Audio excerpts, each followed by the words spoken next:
Please, ushers, help get everyone outside inside as we now begin and this event commences. Thank you.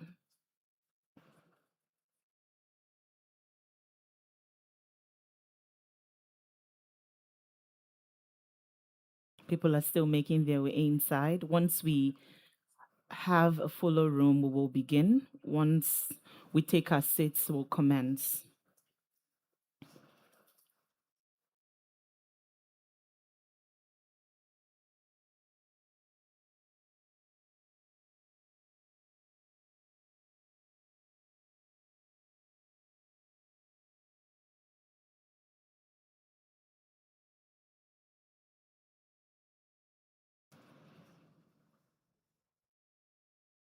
All right. Did you just give us light music while we try to get? We're waiting the arrival of the GMD and CEO. Once he walks in, we'll begin. One city, one night, one street, one journey, one dream. One chance, one opportunity. You know, get as the matter one be. Nobody can be like me. So many sacrifices. Simoti pele dami soro. Simoti gbadura ni koro. But them people say, what's up for me? Kill on shit. Miss up for what? We dancing. What's up for me? Kill on shit. Miss up for what? We dancing. What's up for me? Kill on go. Miss up for what? All right. Thank you very much, DJ. Thank you. Thank you. Extraordinarily distinguished guests are members of the board of directors of Zedcrest Group. Our management staff are valued investors, our loyal clients, our esteemed partners, invited guests, ladies and gentlemen. Good morning. On behalf of Zedcrest Group, I'd like to extend a warm welcome to you. Welcome to the first edition of the Zedcrest Investors Conference 2026. Please, a round of applause for yourselves, everyone. Thank you very much. We still have the room a little rowdy. Can I please request that we limit every movement as the event has now officially started? Please, to everyone behind, ushers, help get everyone seated as the event has officially started. Thank you. Thank you. And can I have our attention, please? Thank you very much. Again, on behalf of Zcrest Group, I would like to extend a warm welcome to each and every one of you. Thank you for honoring our invitation despite your conflicting schedules, understanding that it's the first work Tuesday in the month of August. You could be anywhere else doing something valuable with your time. But we invited you and you chose to be here, and we're truly delighted to have each and every one of you. My name is Gloria Babaridi. I'm a professional compare and a corporate communications executive, and I'm truly absolutely honored to serve as your compare, guiding you through what promises to be an engaging and rewarding morning. Oh, thank you. Thank you very much. Now, you agree with me that every investment begins long before money changes hands. It begins with a question: am I making the right decisions? Will this secure my future? Will this give meaningful opportunities to those I truly care about? Because behind every investment is a person, a parent preparing and planning for their children's education, an entrepreneur preparing for expansion. There is a family hoping that today's decisions will give tomorrow's opportunity some way. And so today we're here to talk about confidence because confidence truly matters.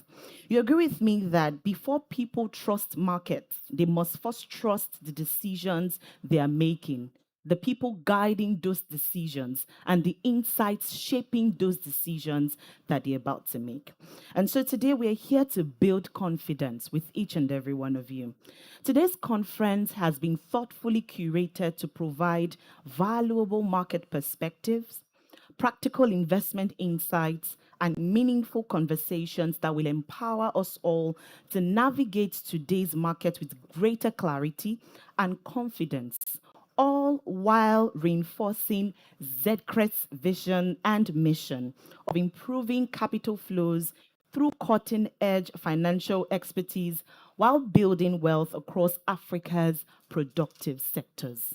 And that's what we're looking at today. And so I invite each and every one of you to listen attentively, pay attention, engage actively, ask all of the necessary questions that you need to ask, so that at the end of today, you leave well informed to make better and more informed decisions.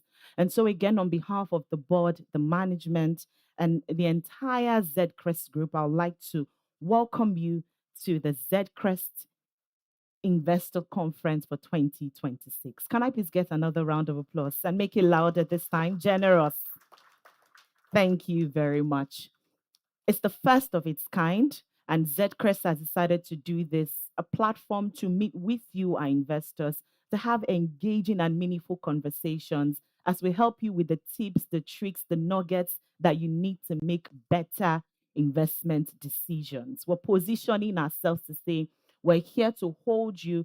You can trust us. We're here to help build that confidence that you've had in us. For over a decade, we've been here, and we're not stopping anytime soon. So today's event is all about you.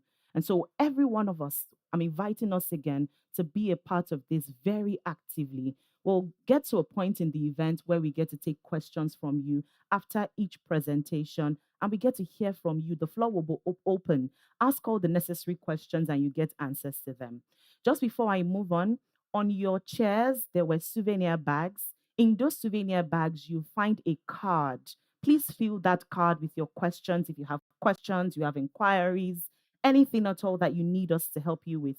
A member of our team will definitely reach out to you after this event to provide all the necessary detail that you need. You can go ahead to check now. There's a card in your bag. Please feel free, send us a message, leave your name, your phone number, your email, and we'll definitely contact you after this event is over to supply whatever information it is that you might need. Again, welcome everyone and thank you for joining us. Again, I am Gloria Babaridi and I'm truly, absolutely honored to serve as your host today. To everyone joining us online, virtually, we thank you. Thank you for joining us and for tuning in to the first edition of the Zedcrest Investors Conference. We're truly delighted that you've chosen to join us, and today promises to be engaging. And I do hope that you come along with us, even as we have an amazing time right here. Moving on very quickly, distinguished guests, ladies and gentlemen, we'll begin today's conversations by hearing from the man whose leadership has constantly and consistently guided the guided Zcrest Group's remarkable journey. Now, as we all know, and to those that do not know, Zcrest has spent over a decade earning the trust of investors across Africa, from a small trading company, a small trading desk in Victoria Island, to becoming a global phenomenon, changing Africa's financial landscape, one investor, one client, one institution, one household at a time. This track record is the foundation where we are all gathered here today. If it's not too much to ask, distinguished guests, ladies and gentlemen, please join me to make welcome on stage for the welcome remarks and to officially declare this event open, the Group Managing Director and the Chief Executive Officer of Zedcrest Group, Mr. Adedayo, Amzat, CFA. Thank you. Thank you. Thank you. Now, I thought that applause would be louder. Can we sustain it till he gets on stage? Thank you. Good morning, Thank you. Adedayo. Morning, You're morning, welcome. morning. Thank you, everyone, for coming today. And I want to welcome you all to a very great experience that will be anchored by several members of the Zcrest team. We are in a fantastic we're in a fantastic time in the country. We were all here together when we were dreamers in the years between 2021 and 2023, hoping for stability in the macro, stability in the polity, and a resurgence to growth for the country. And I think the fact that we have all not been proven wrong, for those that took a bet on Nigeria, either in your investment portfolios even by your physical presence. That you do not japa too much. If some people did have japa, but at least that you're still here. I think the fact that we've not been proven wrong and we do not regret investing in the country and staying here, I think it's something that I find very satisfying. Um, I call this the decade of growth for Nigeria. Nigeria was rising in 2005. It was Nigerian rising. Then we fell a little bit, but I think we are back to rising. And to harness all of the opportunities that Nigeria can offer to everyone, we need to have conversations like this. We sit at the peak of everything happening in the economy. We see the macros, we see the policy making, we see the economy itself, we see different industries through our investment banking business. We see the markets. We have traders in this room, fixed income traders, stock brokers. And the important thing is that once you are in the market, you read everything. They say the market has every piece of information in the price. So you see what the CBN is thinking about, what the government itself is thinking about, what producers are thinking about. When you see reports like the producer purchasing index, you see what optimism looks like in the economy. So we truly think that we are in a decade of growth for Nigerian economy, and we think that opportunities are everywhere, not just in financial markets, but in the real sector. And Zedcrest wants to be a strong pillar to harness all of these opportunities for all of our customers across all of our separate businesses. For the retail audience, I mean, we all know we have a business that speaks to digital wealth management. For the institutional people on the buy side, we support with market access, information access, price discovery. To the sales, to the issuers now, we have a strong franchise in investment banking that is doing a lot of advisory and capital markets work across all sectors. So if anyone can put people together in a room to talk about what is going to happen next and how we should be thinking about the market, the economy to unlock value for our institutions, for our personal wealth portfolios, I think that firm should be Zcrest. I think we've earned the right to gather people in a room and talk to them about what we see and what we think. And that is why we are gathered here. The theme says, believe, sorry, enriching alpha generation across local and global markets. Today, the entire world is very globally connected. Buying a stock in Nigeria can affect the exchange rate in Ghana because the markets are becoming more linked. And for you to get ahead, you have to see the world as a global village even from now. You have to think of your investment solutions, your capital solutions, your market expansion strategies must be global from day one. And so, looking at it together, local, global markets, how do we do alpha generation? We won't just do talk, talk, talk, talk. We'll do scenarios. I have some members of my team that will take us through actual tactical aspects of portfolio construction. For example, how do we make this money you say we should come and make in Nigeria? We'd have all of that conversation. So today is not my session, it's not my meeting. I'm just here as a concierge to welcome you all.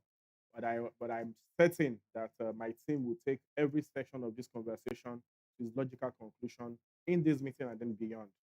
Please have a great time and let's have fun listening to smart people here. Thank you. Thank you very much, Adedayo, for that inspiring address. And thank you for reiterating what we are committed to as a group. Now, we've heard commitment is ultimately about creating opportunities and strengthening businesses and contributing to long term economic growth. So today is all in one, it's a full day, it's a packed day, and it promises to be truly enriching. So we move on to the very first session for today, and it's on the market outlook. We're asking the question, what does today's market actually look like for investors? And to guide us through the opportunities and strategies shaping today's investment landscape, please join me in welcoming the Chief Investment Officer, Zedcrest Group, Mr. Luke Ofojebe, CFA, as he takes us through this session. Please, can we sustain the applause till he gets on stage? Thank you.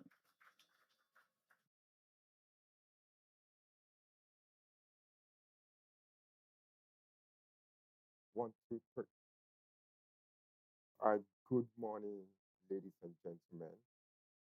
Today I'll be walking us through our outlook for global markets as well as Nigerian markets.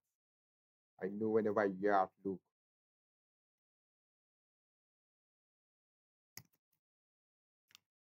is it better now? All right. Thank you very much. So like I said at the start, today I'll be walking us through our outlook for global markets as well as Nigerian markets. I know whenever you hear outlook, you always tell yourself that this is going to be another boring presentation. I mean, what's this guy coming here to tell us? We've already heard enough about inflation, GDP, and whatnot. Yes, I agree with you 100%. I'll try as much as I can to make it less boring. Thank you. Next slide, please. Next. So at the start of the year, the outlook was that we're going to see two rate cuts in the US, right? Most likely going to be in the month of May and December. But that outlook was completely discarded when the war in the Middle East started. I mean, we started seeing major upticks in oil prices.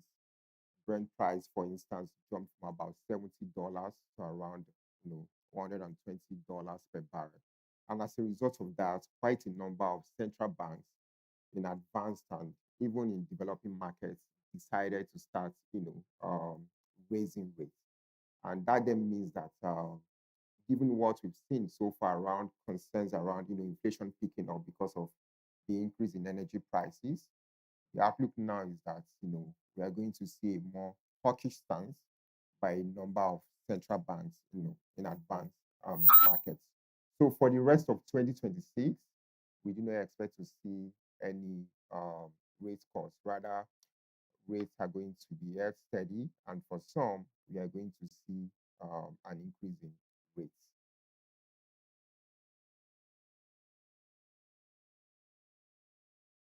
Then for the Nigerian market, um, when it comes to the rate outlook, nothing major has changed, right?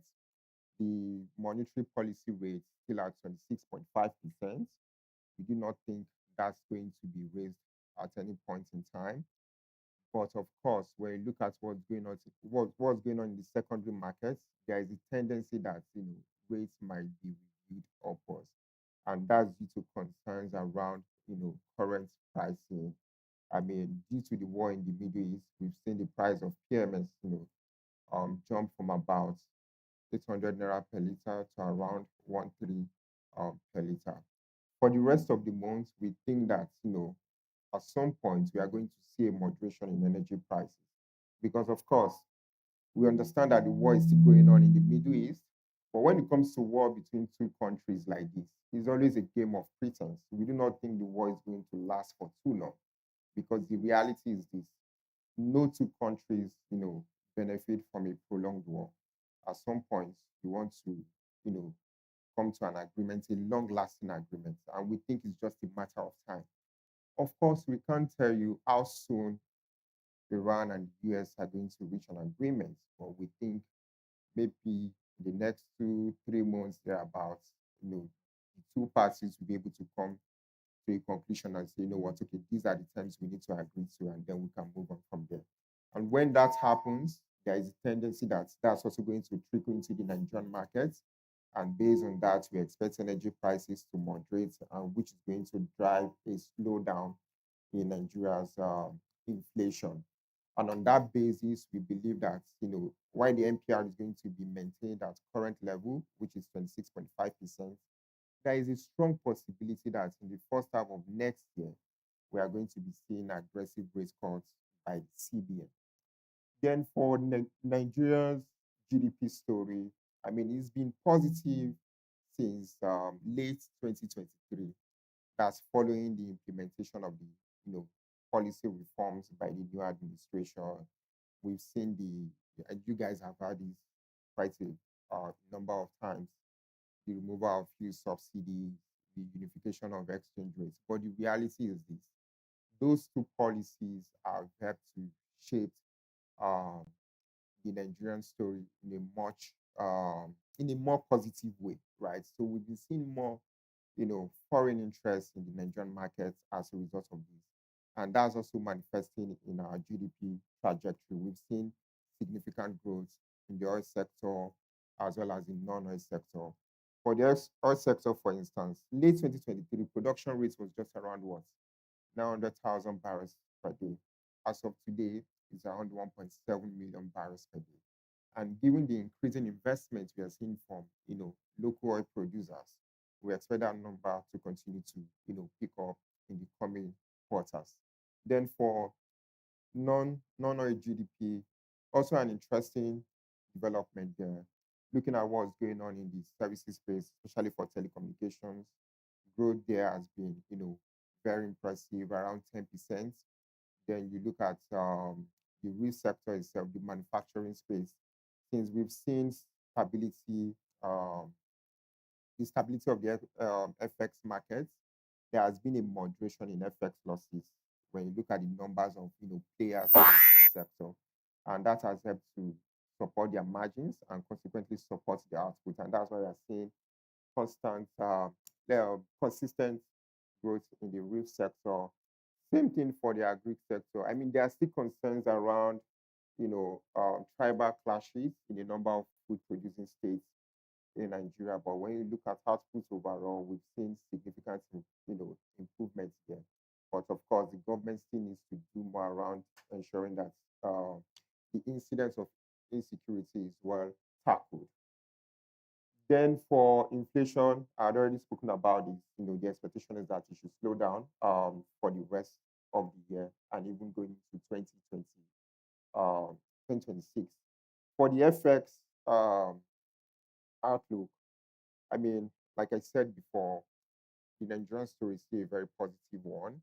Foreign investors, are still moving more funds into the Nigerian markets. And to put this into context, when you look at the average daily traded value on the Nigerian stock markets, I mean, last year it was just around 3 to 5 billion.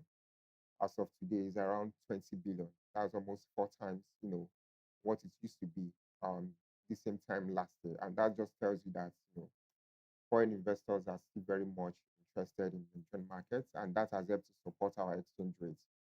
Foreign reserves currently at around $50 billion. Oil production stable at around 1.7 million barrels per day.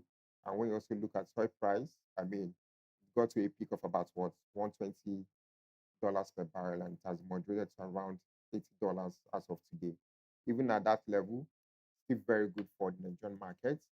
And even beyond the shores of Nigeria, quite a number of economies can, function well if oil price stays within $70 to $80 per barrel. And at that level, we think even in terms of bilateral trade, that's still going to be positive for the Nigerian market.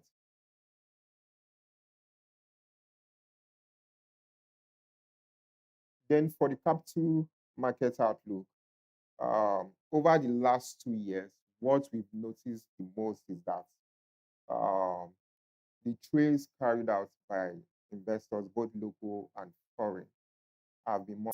And that's why we are here doing what we're doing today, introducing you to the different parts of what we do and seeing how we can work hand in hand with you.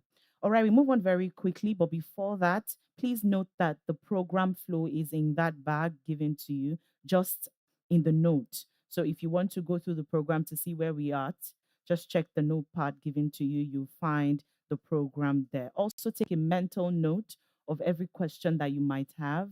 We've had two presentations now, and we have one more before we go to the Q&As. And to everyone joining online, also note your questions. I'll definitely take questions from you when it's time for that. All right, distinguished guests, ladies and gentlemen, we move on very quickly to the next presentation.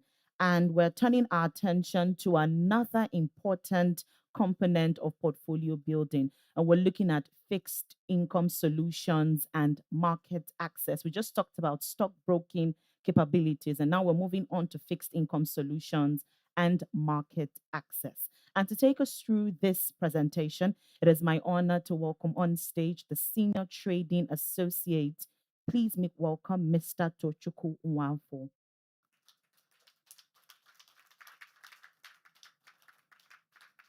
Can we sustain the applause again till he gets on stage? Thank you very much. Right.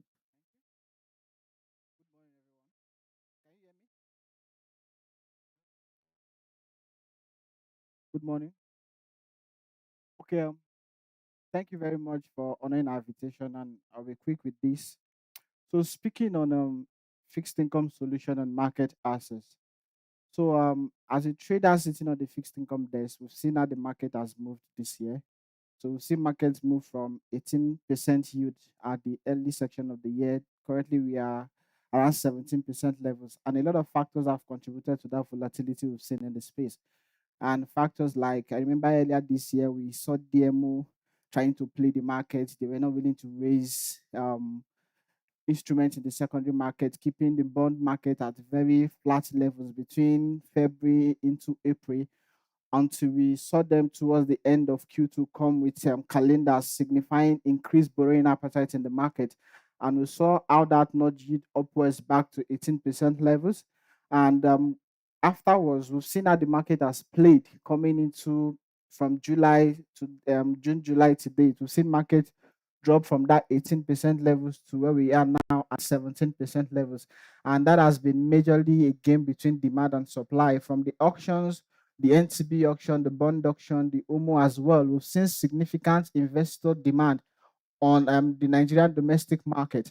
And as a result of that, we've seen DMO being able to raise their debt at cheaper levels. And we've seen how that has contributed to downward trend in yield. And everyone who has been able to time the market perfectly has been able to make something from that. And I believe if you are a good trader following the market, you have your thesis right, you should be able to have speculated on that and made some tangible returns, which we also on our decks, we've been able to do that. But beyond that, we are trying to see how can we help our clients make good or alpha return on the space. Then part of the products we offer on our trading decks is cross-border market access. Now, we are not just trading the Nigeria domestic market alone. We provide our clients access to other domestic markets across the SSC space. Now, looking at a case study, look at Angola, for instance. We've seen Angola macro story has been great recently. The inflation currently sits at 10.11%, coming from as high as 31%. Angola has been the SSA market that has delivered the highest rate cut this year, over 225 basis point drop in rate cut. And we'll see their inflation drop 23 consecutive months, coming to 10.11%. And this is a good story because their fixed income market present the opportunity for traders, for investors to leverage on this market and make good returns on the Angola market. But the question is, how do you get access to that? Because we know a lot of people just focus on the Nigerian market, which is good, but there are still other opportunities in other markets as well. The Ghanaian market, for instance, we've seen that after their debt story, restructure story, we noticed that a 3-year restriction was placed on the Ghanaian economy not to raise long-term debt, but that restriction expired in March this year.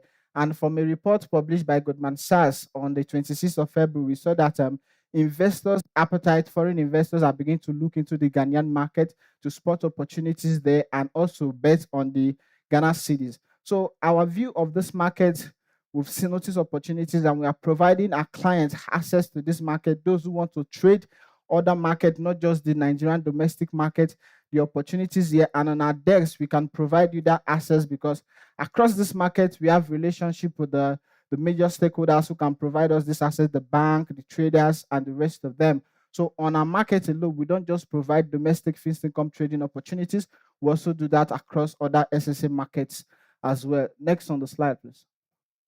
Our security lending and repo proposition. So in September last year, we saw that PENCOM released a circular to the PFAs, allowing them to play in the security lending and repo space. And as a market player, we know what that can do for the market, given that it provides access to liquidity to instruments when you want to take advantage of certain opportunity you spot. Now, the work we've done in response to that, we've been able to provide insights to certain pensions on the entire structure, the mechanism of repo transaction and security lending. We've also been able to work with certain management teams and board on the of PFAs in structuring their internal repo policies to guide them in how to engage the security lending and repo proposition transactions. And that has placed us in a position whereby we have access to the lenders, and we also, as a market trader, we also have access to the borrowers. So we also help our clients facilitate security lending.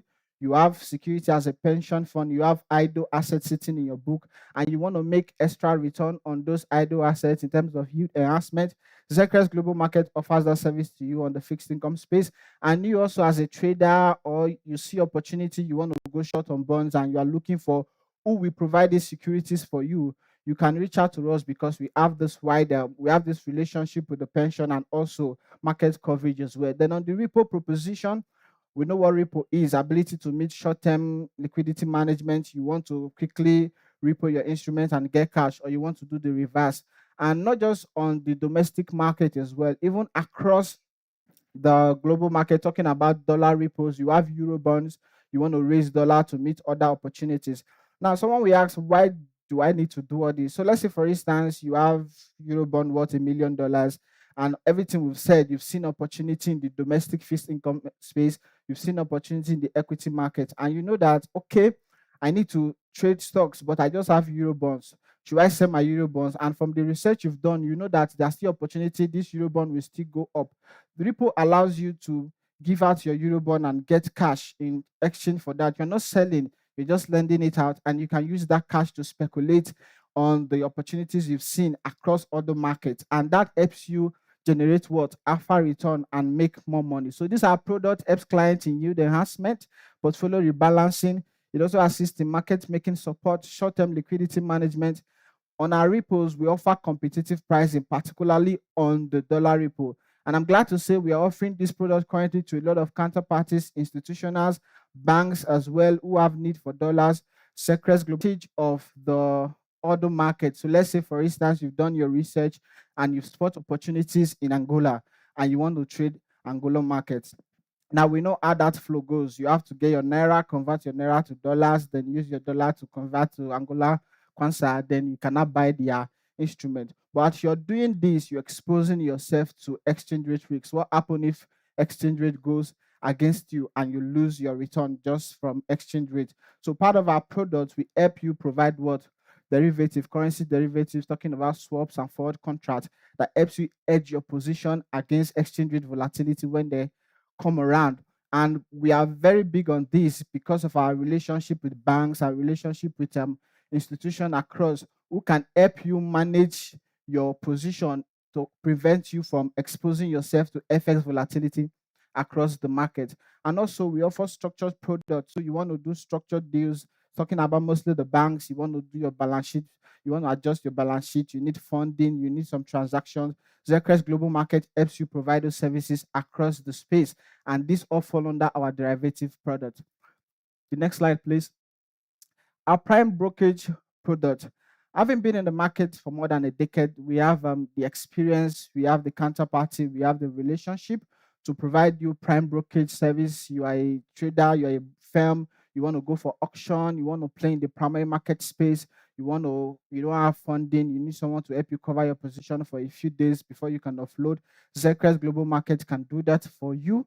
Trade execution across asset class. Like we said, we don't just trade the local market. Opportunities that you might have, they're there for you. We offer first class premium financial services to you. A round of applause. Please ask your questions. We'll bring a microphone to you. Again, your name, your company, and your question. And I encourage you to please keep your questions as succinct as possible so that we can take as many questions as we can this morning. To just raise your hand and we'll bring a microphone to you. Any of the presentations, the three presentations we had this morning, they're here to answer you. So raise your hand, anyone? And to those online, to one. So I'll just take numbers and then we move on that way. So we have one. No, I do not believe we don't have questions. I'm very convinced we have questions. Two. But a lot of times people like to ask questions after people have asked. So I would allow us start, and then as we go on, if we have more questions, I'll come to you. So let's start with you, sir.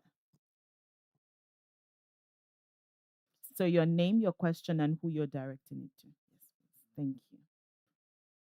Can we request that you please stand? I respectfully thank you.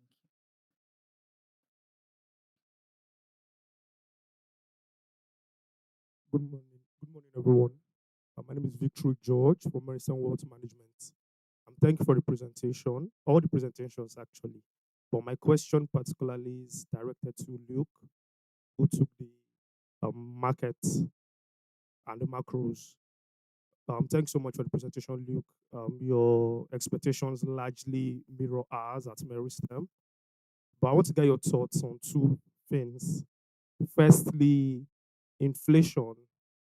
Yeah, we've seen the pace of inflation, over the past year, even up until now. The rebasing, yeah. Um, the levels where we want it is not yet at those levels, particularly from policymakers. They want to see it at single digit, yeah. I think 6 to 9% range. My question now is, when, in your opinion, in your thoughts, when do you expect that we'll be seeing inflation at these levels? My second question is on the equities market. What are your thoughts on the valuation of the markets currently? We've had different sides say that on one side the market is currently overvalued, on the other side, it's not. Based on your analysis of the market, corporate earnings, the repricing, the sharp repricing that we've seen across different tickers over the last couple of years. So, what are your thoughts generally on where the valuation of the market is right now? Thanks so much.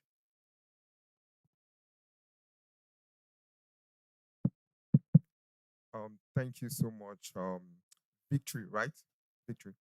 Thank you so much for your questions. And that just reminded me of my research days. So clearly, we have research analysts also in the house.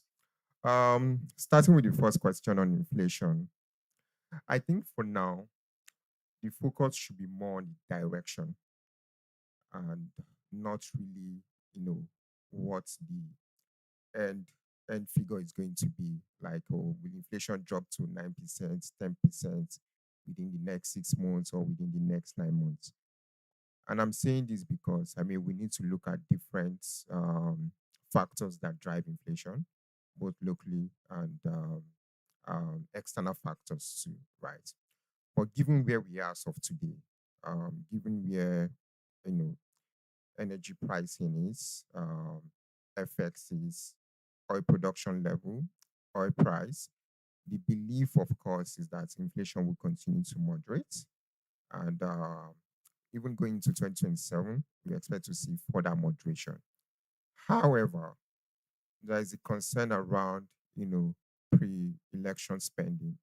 We are going to see more liquidity, right? And that can also help to propel inflation upwards. When you look at the last four elections, when you look at inflation numbers between September and December, you realize that there was really no major uptick in terms of pre-election spending. But this year, we don't know if there will be any wild card that can result in inflation picking up again. But for us, the base case is that that will not really have any material impact on inflation going forward. Then looking at the war in the Middle East, uh, I think at some point, um, the two countries will reach an agreement, like I said when I was presenting. And when that happens, you expect that, inflation will begin to drop. But it won't be at a significant pace. And that's because when the war started, quite a number of countries in Southeast Asia, what they did was to start tapping from their strategic reserves. Now that we are seeing improving flows, and once the war ends, flows will improve further. But that does not mean that the pricing for refined petroleum products will drop significantly, because what these countries will do first will be to move a significant chunk of that flows back into their strategic reserves and not directly to their refineries. So it will take some time before we start seeing major offtake by refineries there. And that's when we start seeing a major slowdown in terms of energy pricing. But given all this, we still believe that inflation will moderate.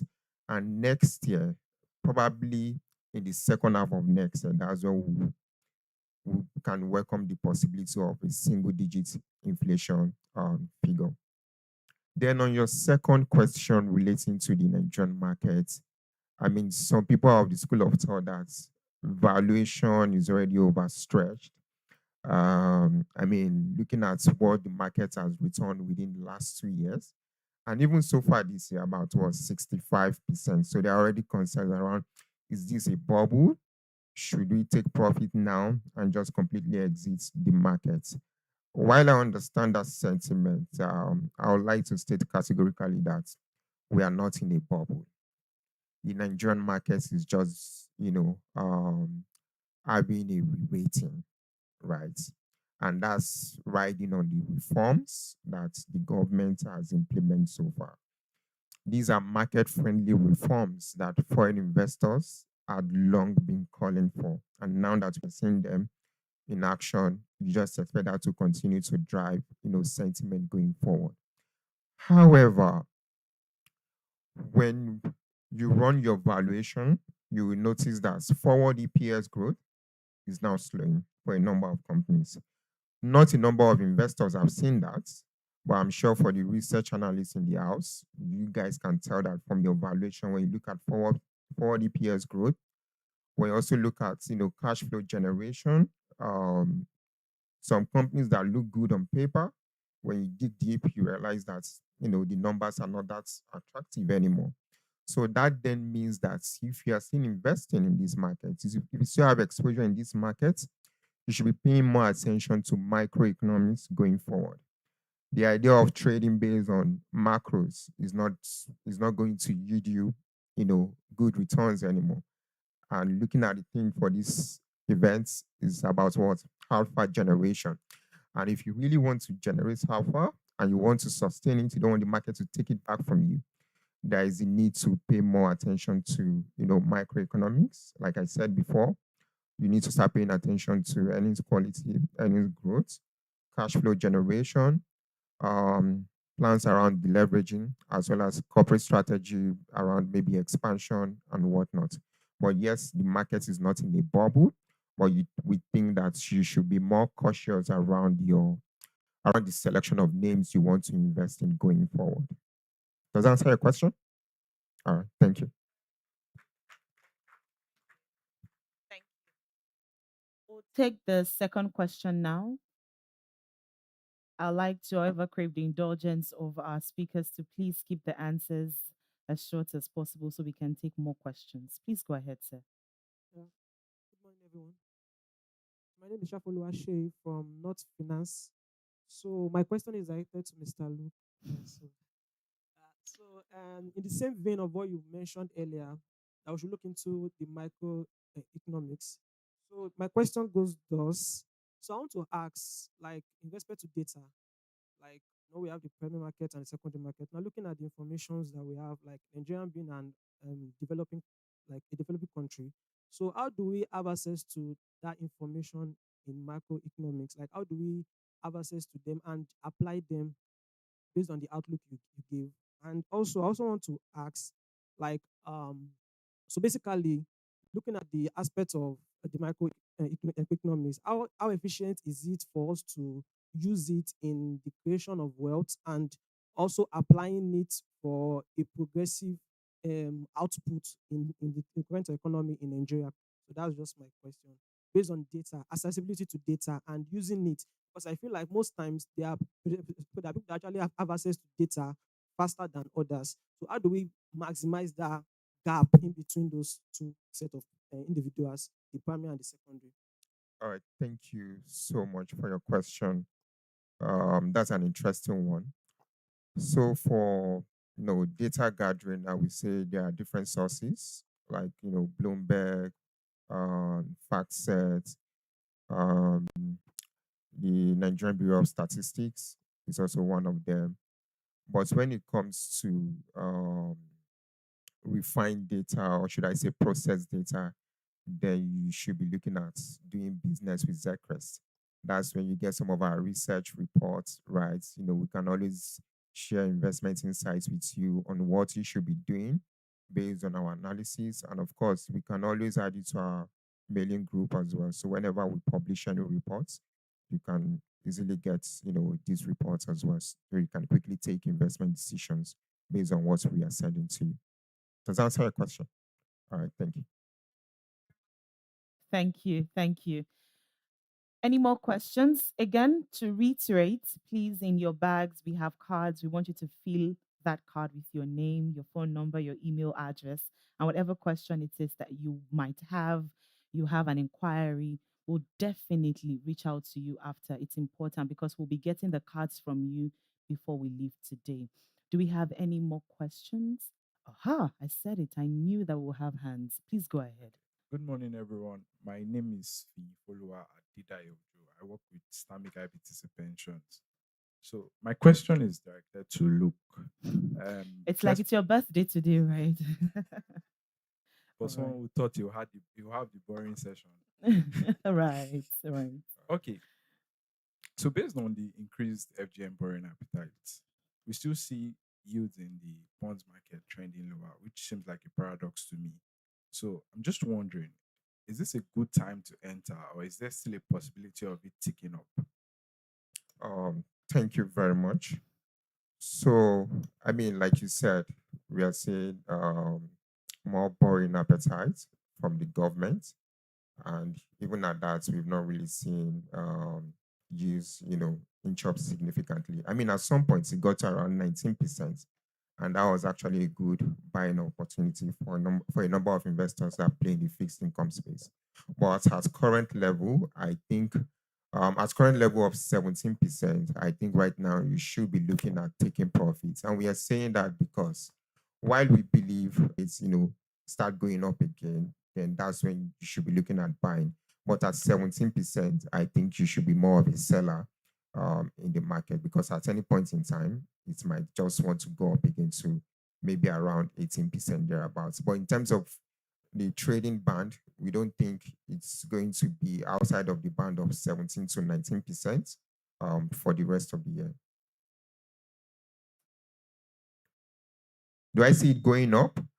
I mean, it really depends on what's going on again between the US and Iran. If we are going to see more aggressive stance from each of these two countries, then there is a likelihood that, energy prices will pick up. And of course, the CBN as well as the DMO will also react to that. So there is a need to keep foreign investors happy. So you don't want to experience capital flight from the Nigerian market. So that means rates will go up. But if we are seeing more of peace talks going forward, there is a likelihood that it might just stay stable at around 17% or even moderate further. Yes, the government might still be aggressive with its borrowings, but we do not think that's going to take it out of that band of 17 to 19% for the rest of the year. And 2027, there is a likelihood that it should even moderate further. So for a long investor, you are not doing any leverage trade. You can buy at this level if you want to hold for over a 1 year period. And you can walk away with a net return of about 23 to 24%, depending on the duration play you are doing. Thank you again, Luke. Thank you. I might just have to ask you to stand by at this time around. Do we have any more? I saw a hand raised. Yes, please.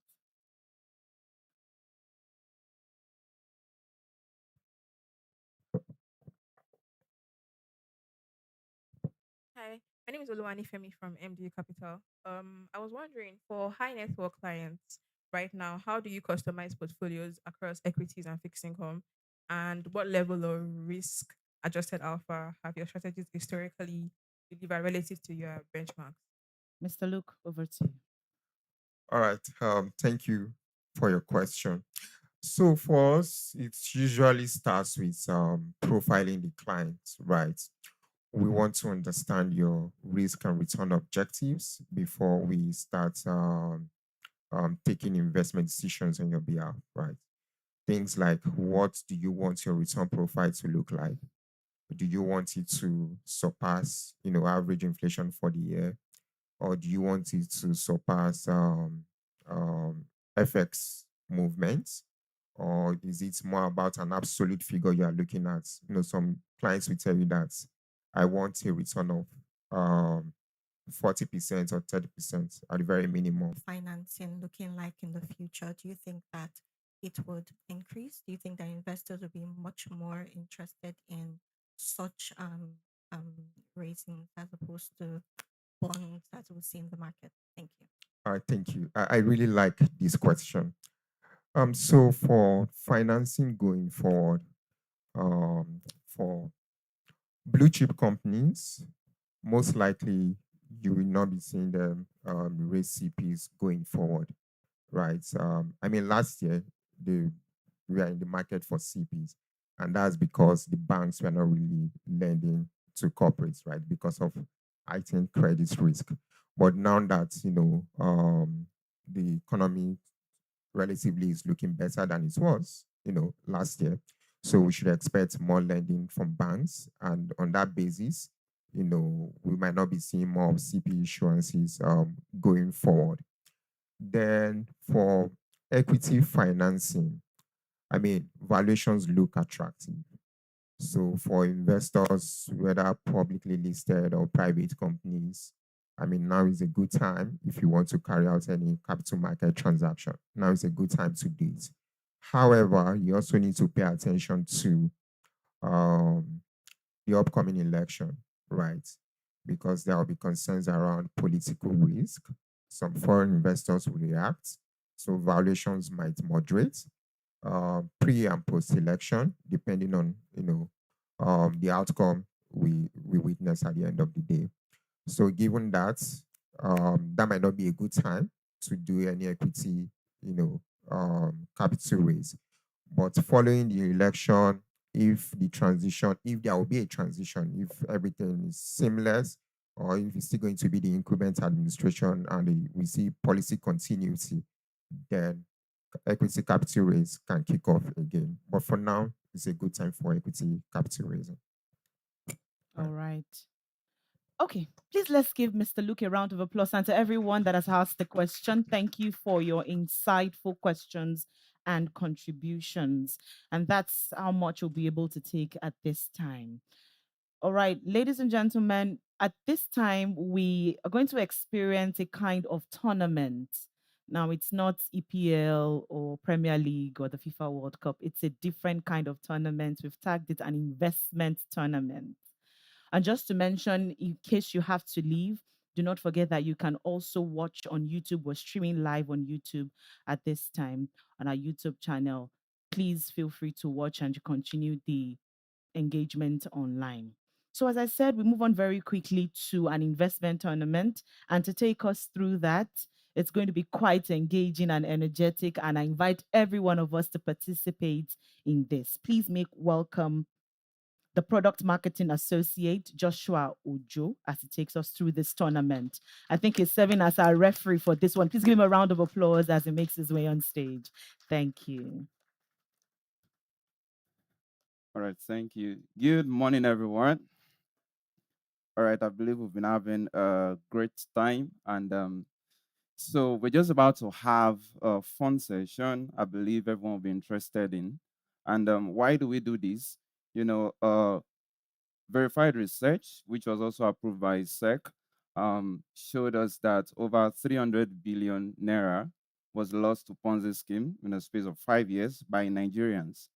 And that is not just small money.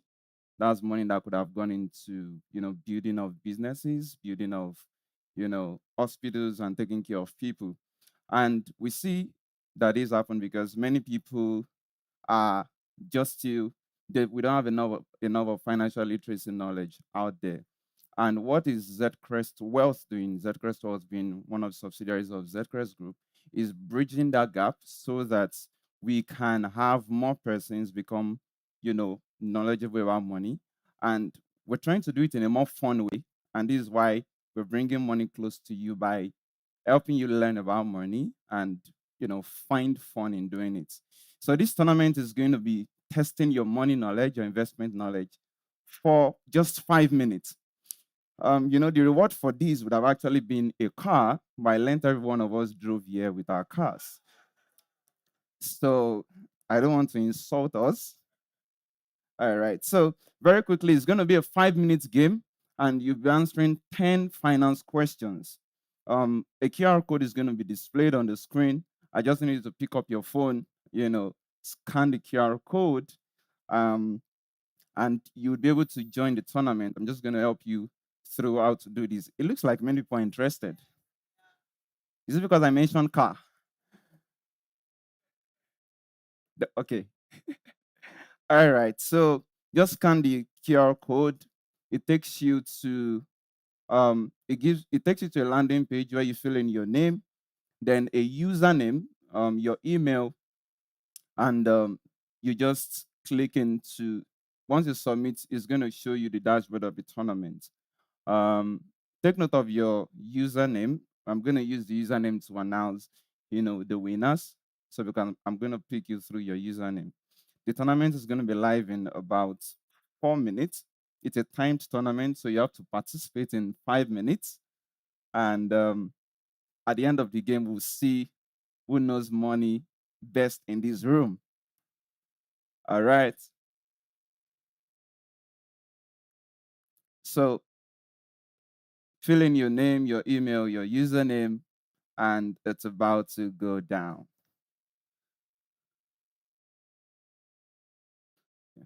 Yeah, and also those that are online, yeah, you're able to participate. Just use the QR code and you're able to join in this.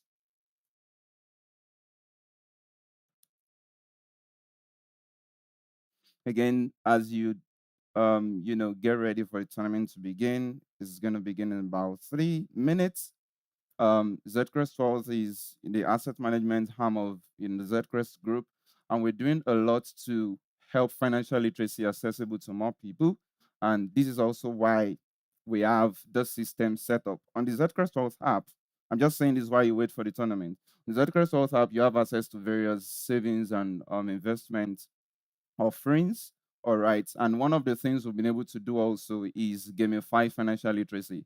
And the implication of that is we help you not just grow your money through investing and saving.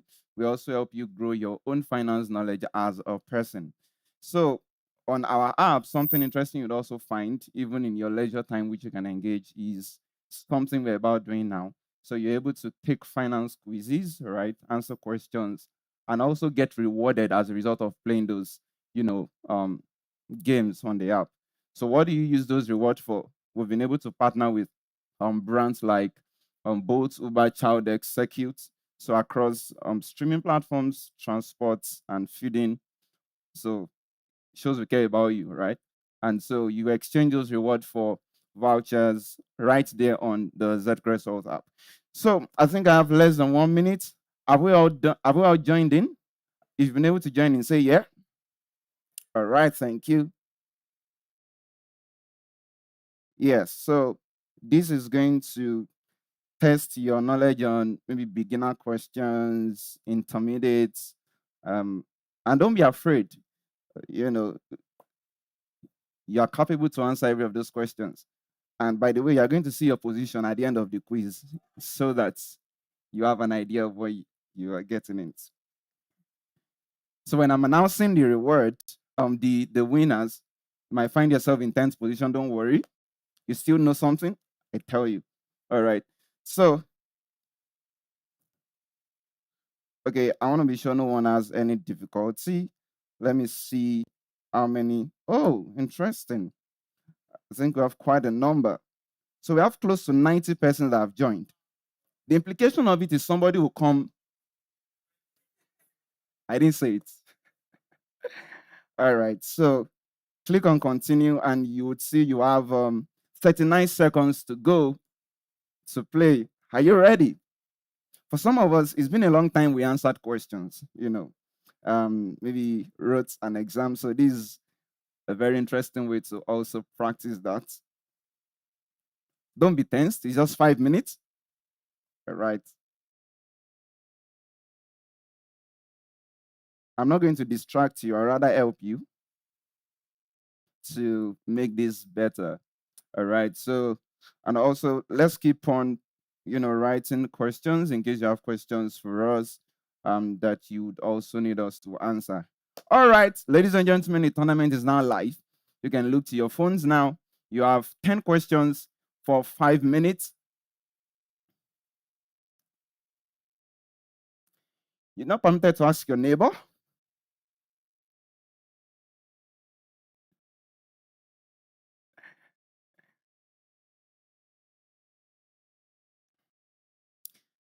Yeah, it's getting interesting. I'm looking at the questions. I know. So if you finish earlier than others, it also counts for you. All right.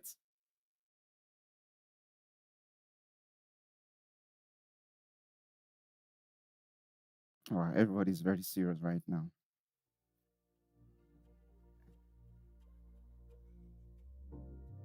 Okay. Well, 4 minutes more.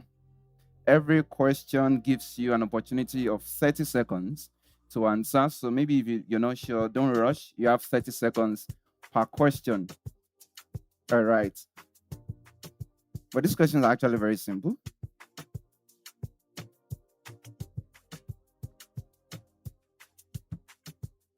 I'm really looking forward to who our winners are.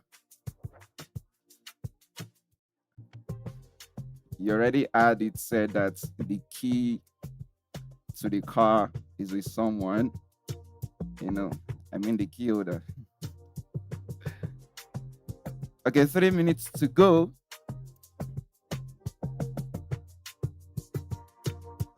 Is anybody that is done? Because I know some friends will most likely be done. Okay, almost.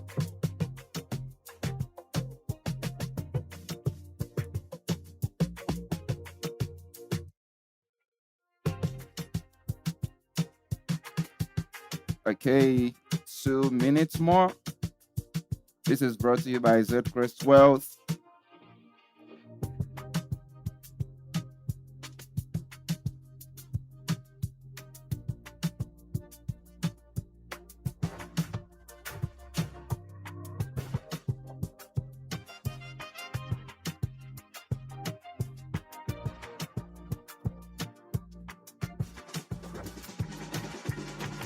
I guess some persons are done. Interesting. Okay. I just want to hope that if you are done, you are really done. I know some persons back in school that will terrorize you by finishing the exam early. But then you know, when the result now comes out, you're surprised by their position. All right. The position starts from the back. Okay, 1 minute to go. And my tournament to close out. So start wrapping up.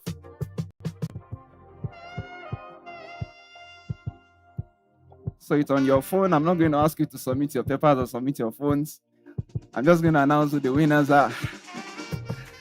Okay. In case you just came in and you're wondering what we are doing, we are actually testing our knowledge on finance, your knowledge of money. Currently, I have 123 persons playing, and I love it. Okay.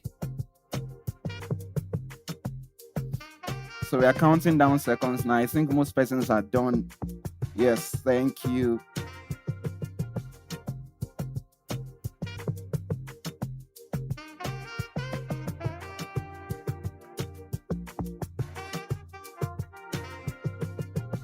How many of us find the questions very, soft? They're not too tough. What's going on here? But I believe they were things we were able to answer, right? Yes, interesting. Is it not money? Okay, so I'm waiting for my. By the way, if you are done, you should already see your position.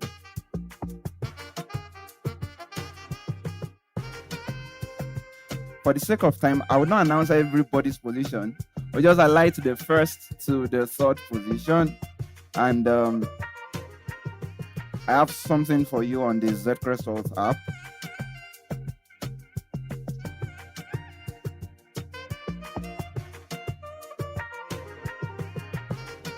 Okay, thank you very much. I think the tournament is done now.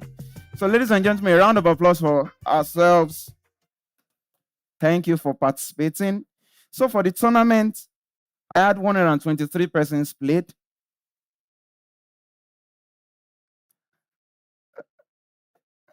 I'm happy with what I'm seeing. Something went on right here, but don't let me say it yet.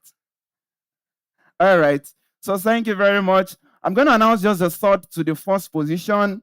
If you played, you already saw your position. Even if you're 10th, if you're 20, there's always hope for you. But the third position goes to, so I'll announce you by your username.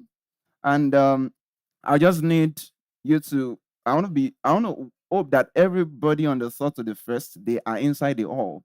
All right.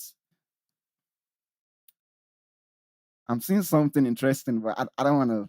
So the third position goes to someone with a username TTop15. Where's the person? TTop15. Can you wave? All right, a round of applause for our third position. Thank you very much. All right, this is beautiful. The second position goes to, I saw what happened. The person with the username JD. Where's the Okay. Please, a round of applause for. I know you didn't come, but just encourage. Your time to will come. All right, ladies and gentlemen. Okay, so I'm going to be rewarding you, some money on the Zedcrest Wealth app. So if you're one of these, for the first, second, third, you're going to get rewarded with some vouchers that you can use to trade on gift shop on any of maybe Uber, Bolt, Showdeck, Uber. Just explore. It's going to be a good one. Or you can even use it, to gift someone. The first position goes to. Are you ready for this? The person is with the username starting with a F. O. Hell. A. 15. First position goes to the person with the username Fola15. Where's the person? Please. Interest. A round of applause for her. I have waited patiently. All right, thank you very much. So I think this is just for some of us, maybe this is new to us. I think it's something you can also take advantage of. On the Zedcrest Health app, you have the opportunity to be able to do that consistently over time, helping your finance knowledge grow. So you save, you invest, but you also grow yourself as a person. Thank you very much. My name is Joshua. Thank you very much, Joshua, for leading us through that interesting tournament. And a little bird told me that the three winners are all women. Oh, we have a man. Oh, I was about to. Well, we had two women. Yes, please, women in the room, can we give them a round of applause? I'm not about to start some women movement here. All right, distinguished guests, ladies and gentlemen, it's been actually a beautiful morning so far. And just before we go for our tea break, we have one more session. We've looked at our market outlook. We've looked at the opportunities within the equities market. We've looked at the role of unlocking fixed income opportunities. And now we are focusing on investment banking, alternatives, and other opportunities. And to give us this conversation, it gives me great delight to welcome on stage the Managing Director, Investment Banking, Ademola Akogun. Good morning, everyone. Thank you so much, and morning once again. I believe maybe we would structure something to make sure the next 7 positions, so 1 to 10, should get something. So that's what we do. We structure things in investment banking. So it's nice to have everyone here, and I hope you've had a wonderful time so far. My intention today is to introduce, not necessarily introduce, but to show other ways to make money outside what we've said earlier. Traditional instruments have been explained very well. Securities, from equities to fixed income, and all the other wonderful stuff that you may have been very familiar with. So what I'm trying to do today is to show you Other ways, asset managers. I hope I can calm down the stage a bit. Yes. Other ways, asset managers, people like yourself, have played in the space to get alpha. Alpha just means making more money than everybody. Uh, so on this side of the slide, what you would see is what is happening in the traditional investment space. We don't expect the government to keep borrowing at expensive prices going forward, except you don't wish the country to get better. Things will definitely get better. Rates will thin out. You probably won't see so much alpha or so much returns from playing in the primary auction space on fixed income. Public markets are increasingly becoming efficient. The excess is narrowing. Fixed income remains vulnerable to inflation and rate volatilities. You would always have to keep tracking these macros every time, you know. Currency depreciation continues to erode real emerging market returns. When currency will become stable globally, no one has a crystal ball. You can't say it's tomorrow, you can't say it's 5 years' time. The rising cross-asset correlation is weakening traditional diversification. So what it means is you can't necessarily isolate what's happening in the fixed income space with what's happening in the equity space. That correlation is so strong, and essentially you're carrying the same risk because you're playing still within the traditional buckets. There's been some structural shifts. We're not the only ones thinking about it this way. Globally, there's been shifts. Even locally in our country, the government has taken some position that has shown that there's a lot more clarity that alternative investment asset classes needs to become mainstream. Recently, the bandwidth of pension fund assets that can now be invested outside traditional space has increased. There's been some thinning down on what PFS should do with our pensions, giving governments that money. There's deliberate move to make sure the money goes into the economy directly to private sector play. Sovereign wealth funds have taken a decision. Like I was speaking at some point with NSIA, and they've said we have all this money, but we cannot self-fund. We can't fund the governments. We need private projects to come up. We need big projects to come up. So sovereign wealth fund money can be deployed directly to the private sector. Insurance company would also like to do a little bit more. Endowments and family offices, and that has begun to increase. Since the emerging of middle class globally, a lot more people have now moved up the social economic value chain or social economic states, and private offices are becoming a thing.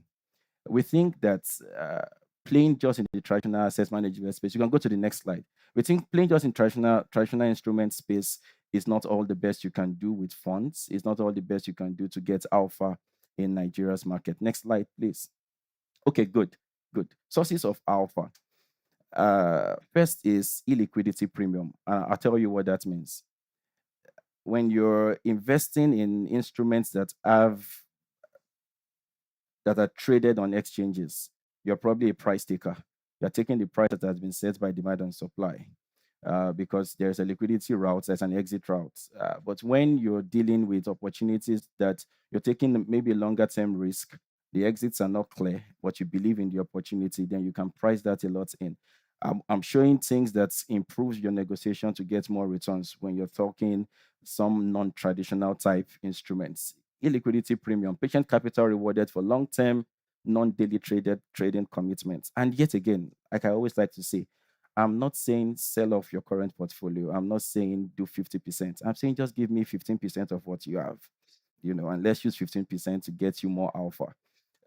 Complexity premium, because we are structuring transactions, they may not be bread and butter like you see a plain vanilla bond or like you see a straight equity listing on the exchange. It's structured. It sounds a little bit more complex, and that's why we all went to do CFA. Even use that your CFA is small, right? That's the reason why we went to do MBAs. Let's bring these instruments into the Nigerian market. I think the market is ripe for it. We are the markets. If we know it, then the market is ripe for it. We don't necessarily need to wait for any external push. You can add a complexity premium to increase the kind of returns you get. Information advantage, so lower transparency in private market reward experience sourcing. Private markets is really information driven.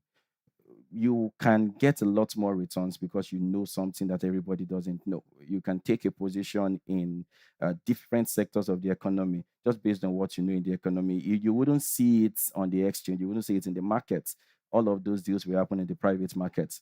Structural market gap, there is funding shortage. So at some point towards the end last year, beginning from 2 years ago, the banks raised a lot of money, minimum capital requirement for the banks.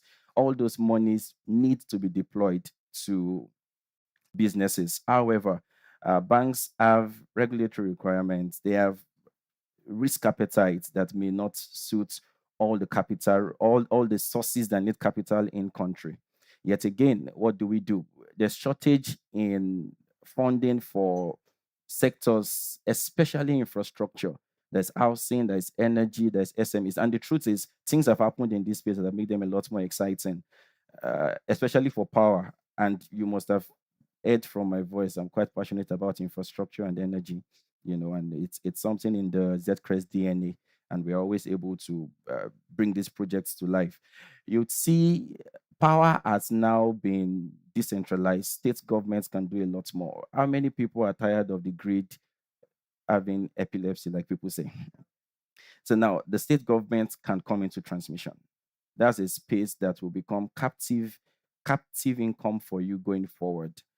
We will bring such products to the market. We want you to participate. You wouldn't just today keep following. We are investment bankers. When we hear all those 2 beeps, 5 beeps, we are like, beeps is good, or you can actually take proper returns from this market. Playing in infrastructure space, housing, we would need somewhere to live. We have one of the largest population in Africa, projected to grow very fast going into the future. Everybody will need a roof over their head. What are we doing with providing housing, mass housing solutions? These are places where you can get alpha. Secular growth themes, urbanization, digital infrastructure, renewables, and demographic shifts. Like something that came very strongly while we were having conversations with some entrepreneurs. They've said that a new class of infrastructure is coming up, and it is data driven. It's information technology driven, data centers. Now, the CBN wants Nigerian data to be domiciled in Nigeria, reduces overall portfolio volatility, provides inflation-linked income streams. So what you're doing essentially is you're going into instruments that can reprice once inflation moves, because there's an end user down there paying for it directly.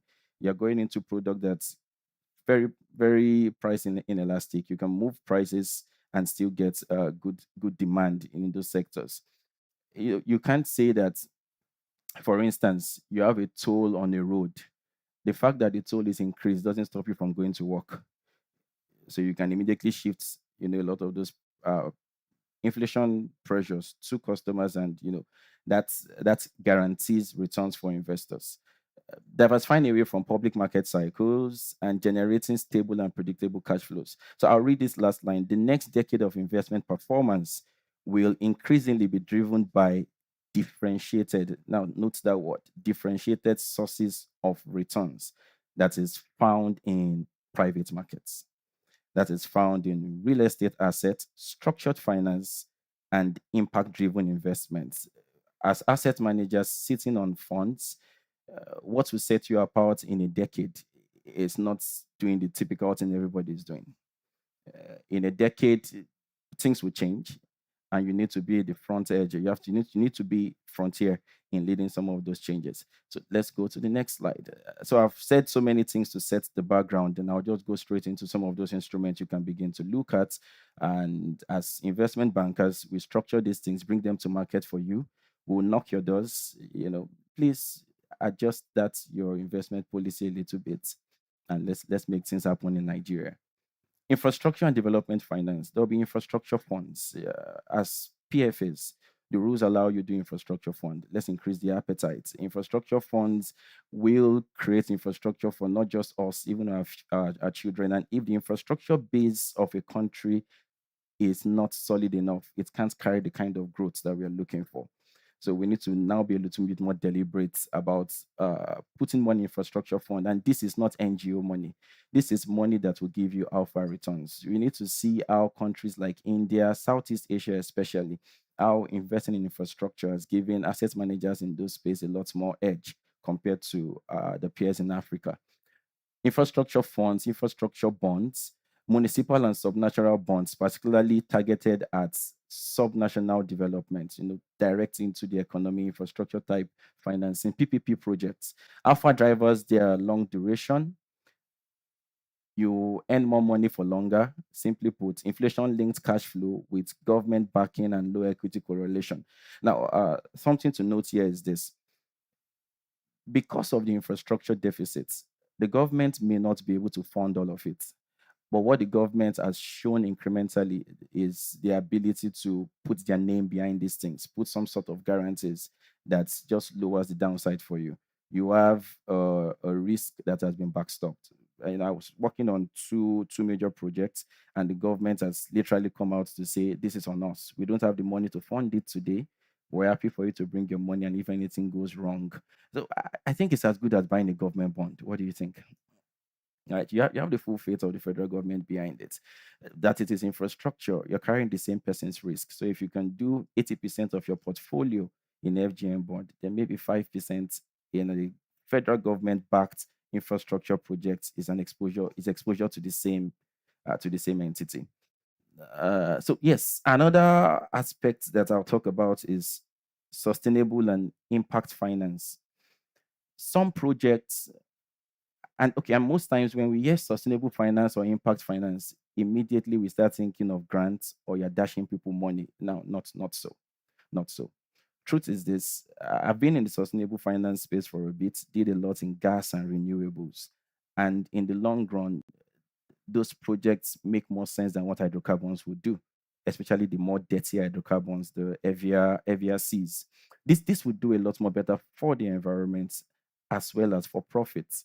Green bonds, climate finance, impact funds, and I intentionally express this clearly, human capital development funds. We need a new generation of workforce to take the country to the next level. And this generation of workforce needs to be invested in. That investment would not come from the government.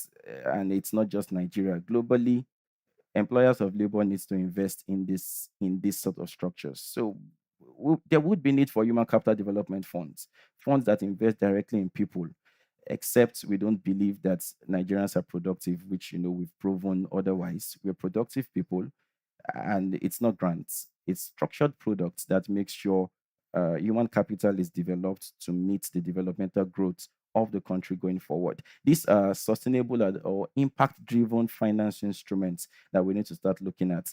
These are things that will set you apart, and you're only playing with maybe 10% of your AUM. Real estate assets, I wouldn't spend a lot of time here. We all own homes. You are renting homes to someone, or you're paying rent to someone, and you can understand what has happened in the market, say, in the last 5 years. And yes, that bubble is not busting anytime soon.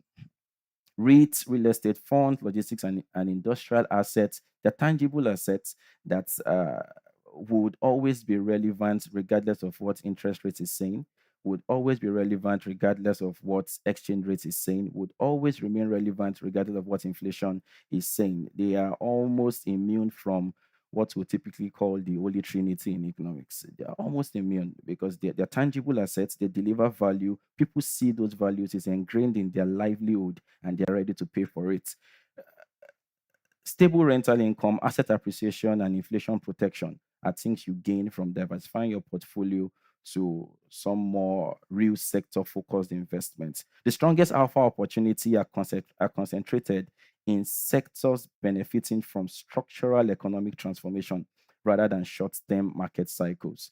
If you're in here for the long term, and we all like to run going concern businesses, and we are not short-term thinkers, then you would know that there's a structural shift coming to our country, not just Nigeria, Africa-wide, to position to get alpha in that space. You need to think longer term. And so you need to think infrastructure, sustainable development, and real estate.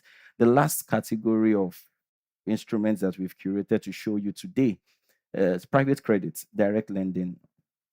In the last 24 months, the number of private credit funds that have been raised by asset managers in country has increased. And I was thinking, the banks have raised money. Why are we raising? Why are we, why is there a flood in the market for private debts funds, private credit funds? It's simple. Uh,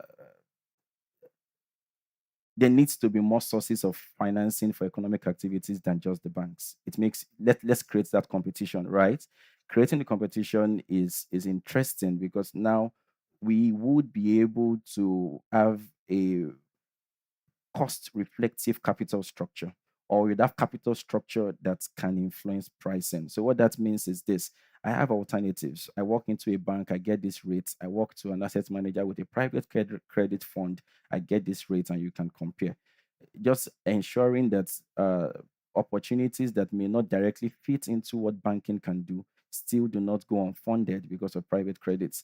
And I've seen the returns on some of those funds, and they're exciting. They're exciting. So direct lending, private credit funds, commercial papers. Commercial papers is blue chip companies, but in the market today, maybe not all that blue chip.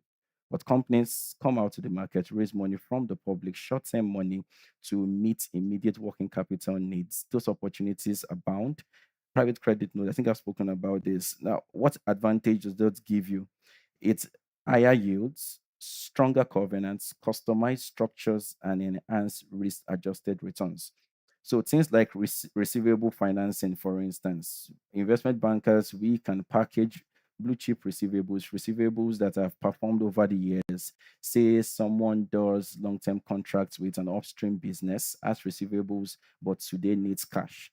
You are carrying the risk of the debtor, not necessarily the business issuing this CPs or this structured notes.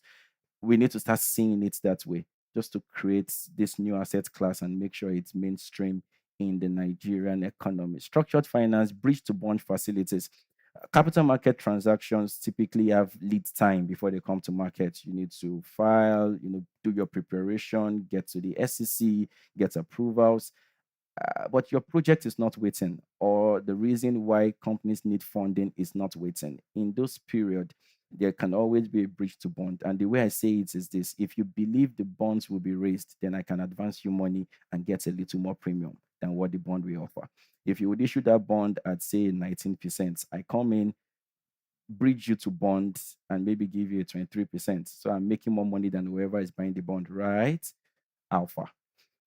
Asset-backed commercial papers, collateralized debt obligations, structured notes, and I've talked a bit about structured finance, security package, and flexible capital structures are some of the alpha drivers here. Lastly, commodity-linked investments, commodity ETFs, commodity-linked notes, and all the interesting derivatives. I came into this market, a while back, and we've all been talking about derivatives. And I'm sure a lot of people here have been talking about it before I even came into the market, right? So derivative needs to work.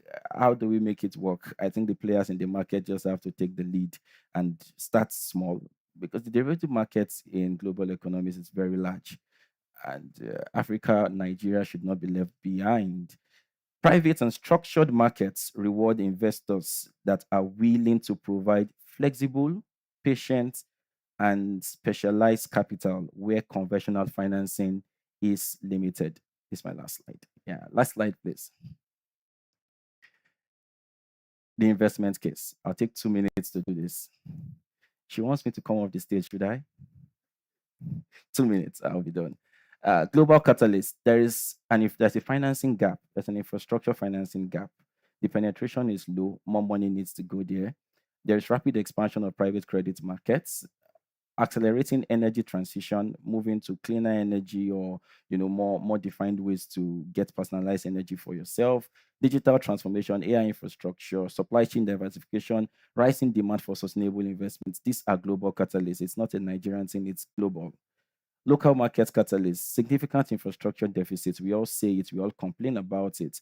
There's rapid urbanization and population growth, affordable housing shortage, expanding renewable energy opportunity, healthcare, education, financing need, then continued development of domestic capital markets. Now, how do you succeed in all these spaces? First is rigorous due diligence. You have advisors to help support your due diligence to spot the best opportunities. Strong governance and oversight, diversification of portfolio, very important.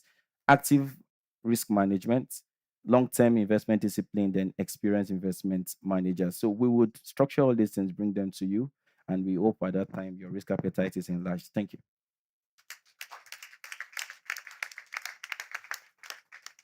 Thank you very much, Ademola, for that beautiful presentation and for your valuable insights.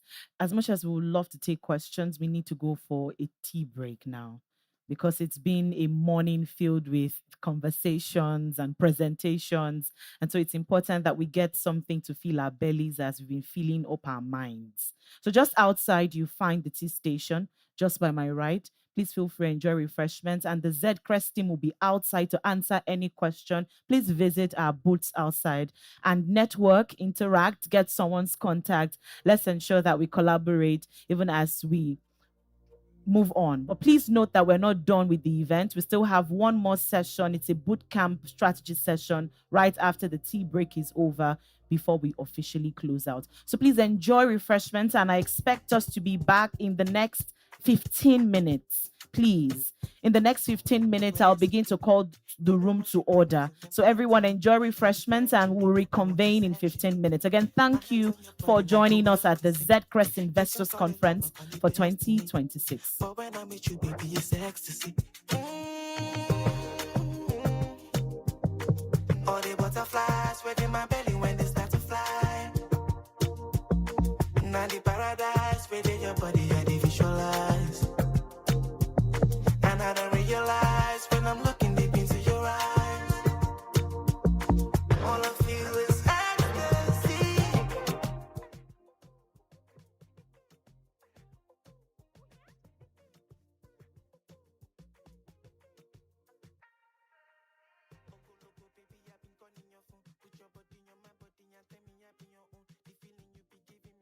I would like to crave our indulgence that we please follow the directions of the ushers so that tea can be served orderly. Please, let's follow the directions of the ushers. They'll guide us on how to navigate our way so that everybody can have refreshments. Thank you very much.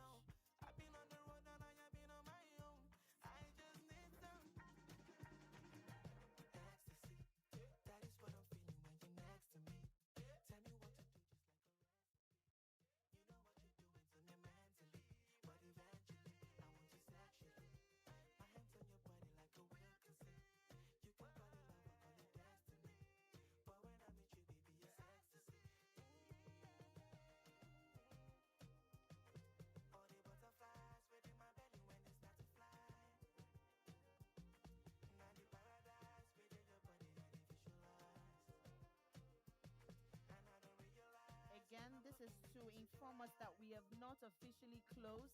This is just a tea break. After the tea break, we'll have the investment bootcamp, and you do not want to miss out on this. So please do not leave. We'll close out very shortly, but you need to be a part of the investment bootcamp. Please do not leave. Thank you.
come around. I got you looking at me. I don't need to spend my cash. Cause my swag's so hard to see. Cause my swag don't lie. You can't deny. You feel it right, yeah.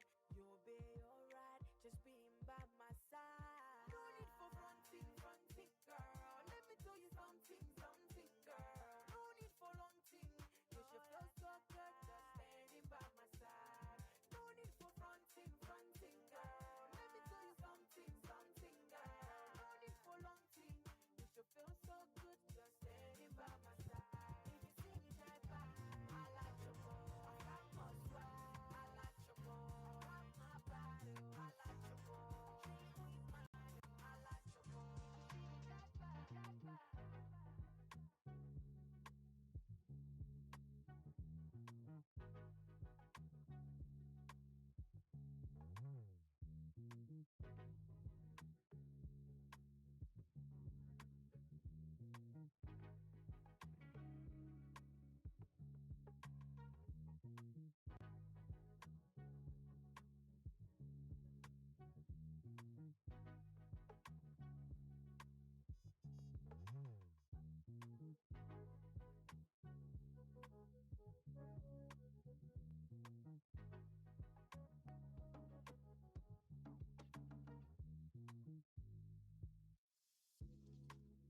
Yeah,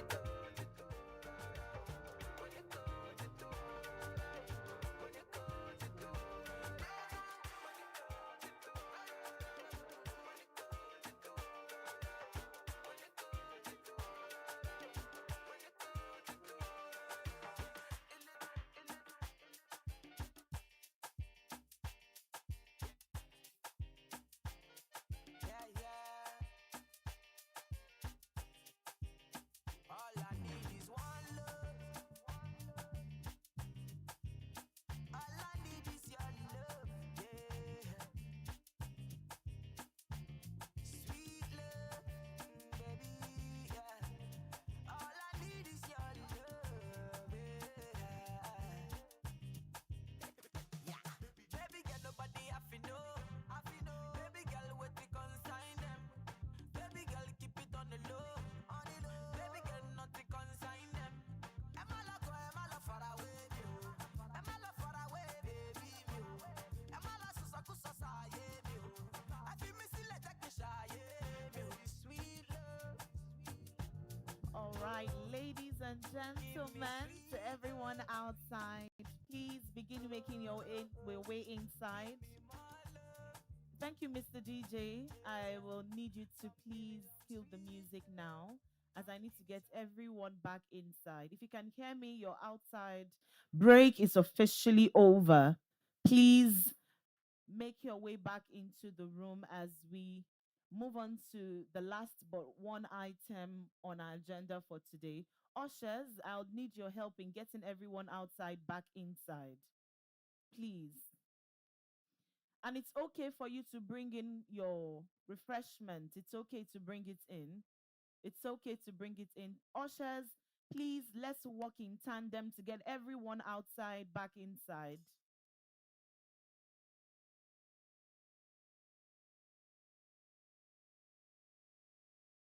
Tea break is officially over, ladies and gentlemen. Please return to your seats as we now continue today's event.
today, you'll get access to the slides in your emails if you leave the card with any of our team members before you leave, please.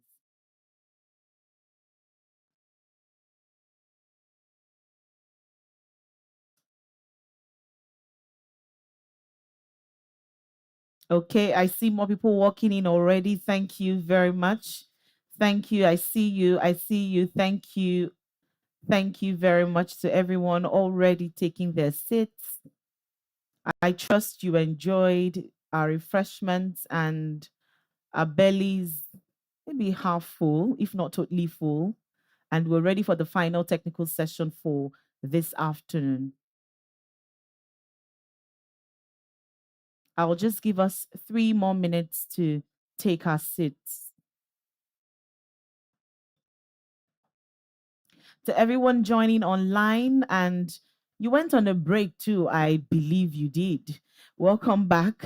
It's still the Zedcrest Investors Conference for 2026, and we trust that you've had an amazing morning. And we have one more technical session before we draw the curtains on today's event, and we will get with that in a few seconds.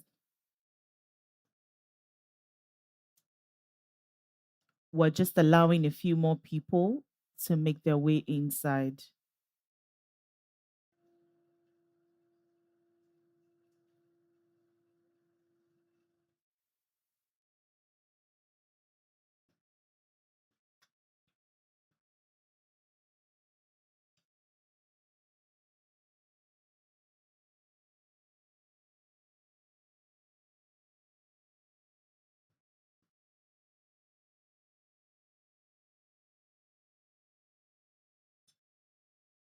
Thank you to everyone walking in already, and welcome back from your tea break. It's the afternoon session, and we thank you for staying till now. We thank you for joining us, for spending the morning part of your day and a little bit of your afternoon with us right here at the Zedcrest Investors Conference 2026. We thank you for staying till now.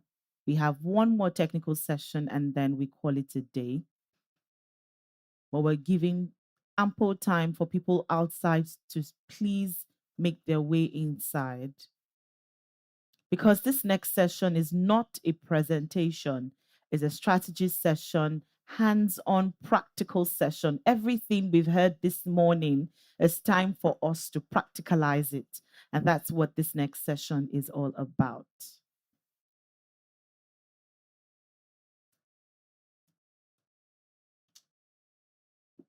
I'll do a countdown, and at the countdown of 0, we will be live again. 60, 59, 58, 57, 56, 55, 54, 53, 52, 51, 50, 49, 48, 47, 46, 45, 44, 43, 42, 41, 40, 39, 38, 37, 36, 35, 34, 33, 32, 31, 30, 29, 28, 27, 26, 25, 24, 23, 22, 21, 20, 19, 18, 17, 16, 15, 14, 13, 12, 11, 10, 9, 8, 7. Okay, at the count of 1, anyone still walking in, you owe me 0. No, I said at the count of 0. I'm like $5,000 richer now because I see 5 people walking in. All right.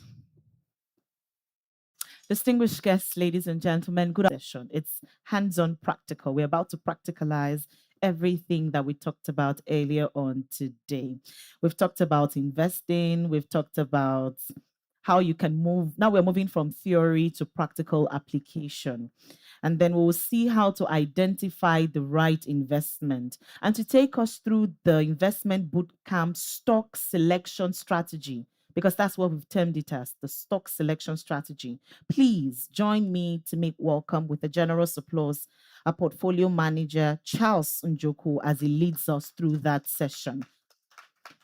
So it's the final session. Can I please ask that we give him a round of applause, Charles? Okay, Charles, I want us to please give him a round of applause as he makes his way on stage. Let's finish up with the same energy we started with. Thank you. Good afternoon, everyone. Hope you are refreshed. We are fueled now, right? It's afternoon already. I would like us to start with something. A number 19. 19%. That's the risk-free yield on treasury bills right now, right? 19% thereabout. So it means that if I'm doing nothing, I'm just placing my funds in treasury bills, a government paper, I should be getting 19% without taking any equity risk at all. So it means a 20 to 25% return on equity would not cut it for some investors, right?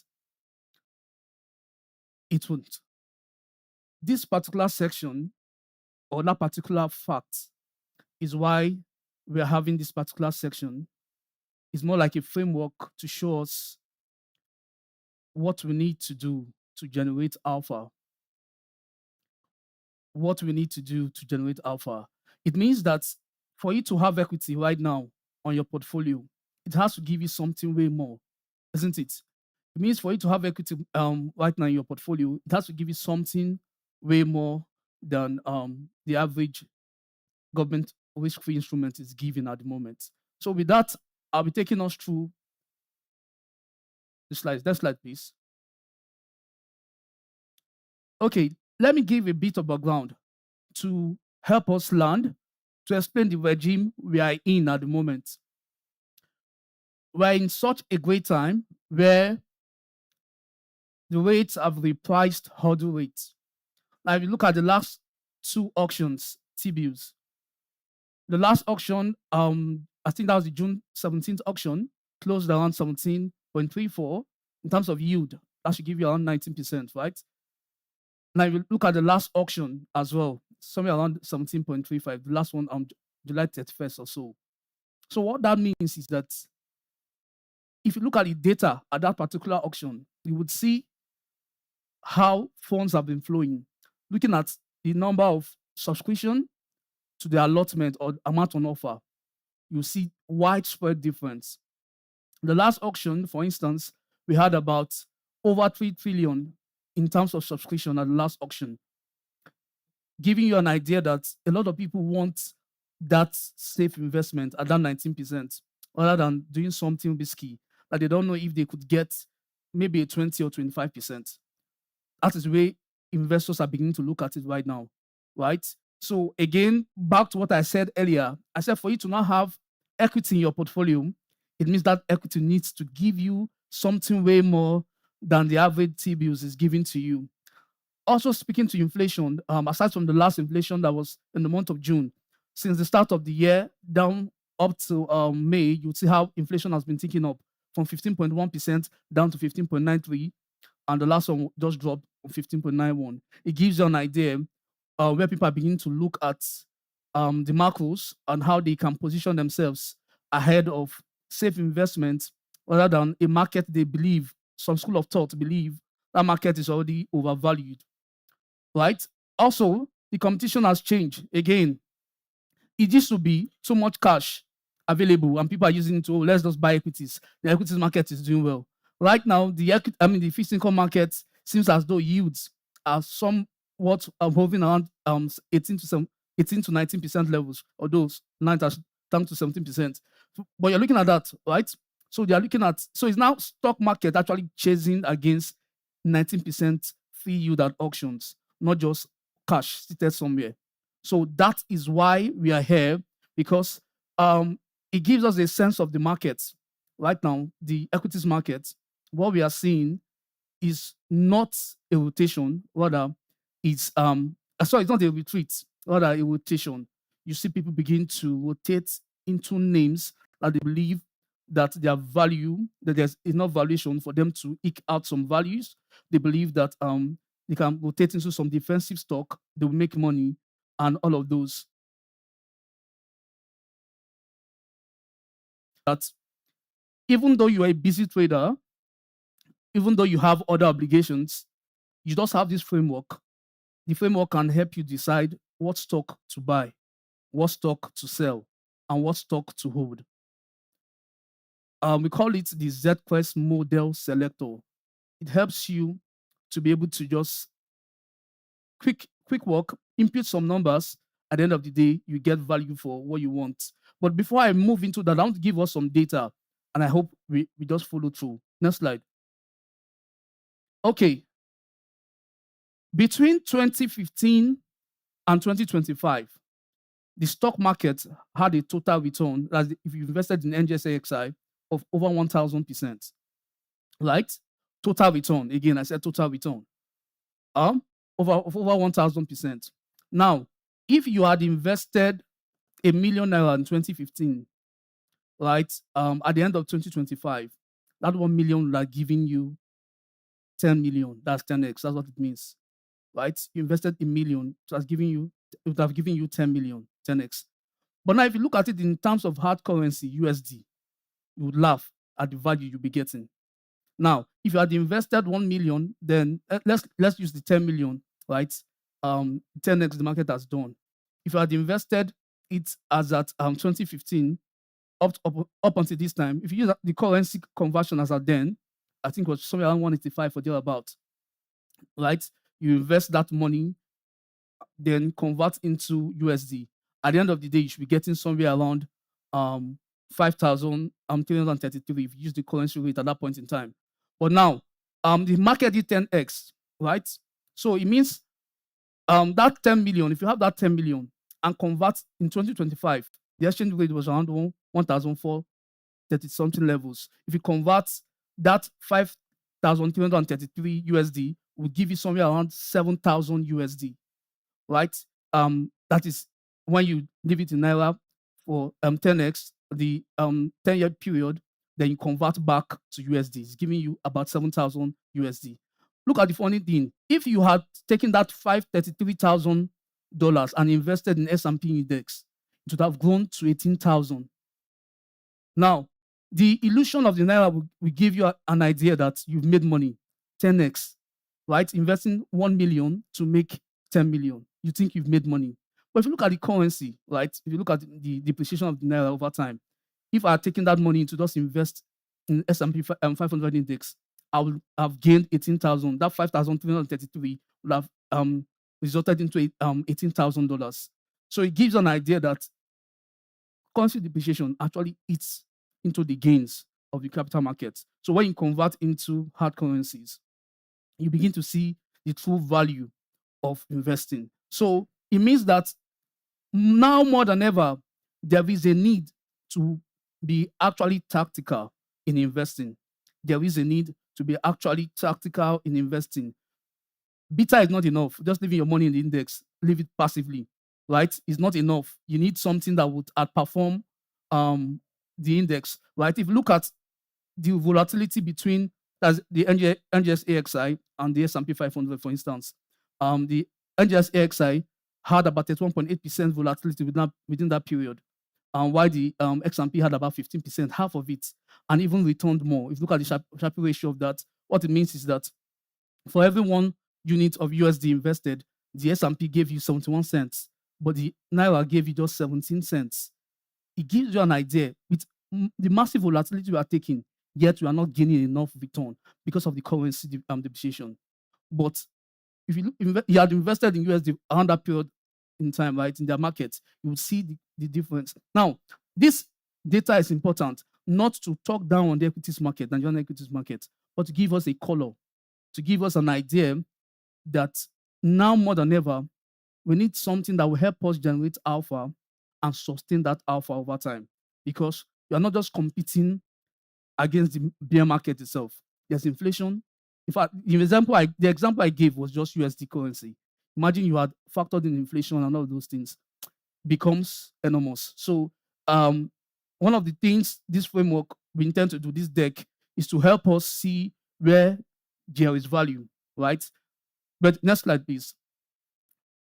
Now, it's not just the return profile that is changing in the market. We are seeing where the funds are moving. Over a decade ago, right, foreign portfolio investors in the market were over almost 50% of NGX markets. They were dominant players around that time in 2015. Now, looking back to this point in time, H1 2026, June, the June, end of June, you see that that figure has dropped to 12% from a whopping 45 to 12%. It gives you an idea of the fact that FPIs are already declining from the market. But if you look at institutional players, they were somewhere around 16%, almost half of that, are now at 53% levels. So it gives us an idea of where the market is heading at. The market is now being dominated by domestic institutional players. And what that means is that when it comes to liquidity and market sentiment, you want to have an idea what is happening in the market. We've gotten to a point where anything would move the market because we now have more domestic players in the market. So sentiment will move the market, liquidity will move the market. I saw a cartoon somewhere where somebody said, I'm tired. I want to sell my stock. I want to sell my stock. I'm tired. Then someone said, oh, that person said sell, sell, sell. People started saying sell. Then somebody said, at one point in time, it got to a point, someone said, I'm tired of selling. When will I do a strategy that will make my portfolio that will make my portfolio excel in such a way that I can begin to buy some stock? He was not buying, he was not saying I want to buy, but he was just asking questions. I want to begin to buy. Then someone took it as a market indicator. That guy said buy, buy, buy, buy. People started buying. That is the point where we are in at the moment, where even in stocks that are not fundamentally sound, stocks that their fundamentals are not up there, you would see them move the market. You've seen names in the market in recent times, names that if you look at the books of the company, you'll be wondering who's investing in those companies. Why? You see a lot of people just talking about stock everywhere. You see Twitter warriors, everybody just becoming a stock market expert. And you begin to see stocks begin to boom. But that is not the reason why you should be picking a stock, why you should be selling a stock, right?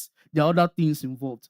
And one of the things we've done over the years is to go back in time to see stocks that have been able to withstand market pressure, to be able to see stocks that have been able to withstand market volatility. Next slide, please. Okay, so what we did was a stress test between 2015, like I mentioned, down to 2025. We looked at periods where we had bear markets to see stocks that were able to withstand those volatility. Something interesting caught our attention.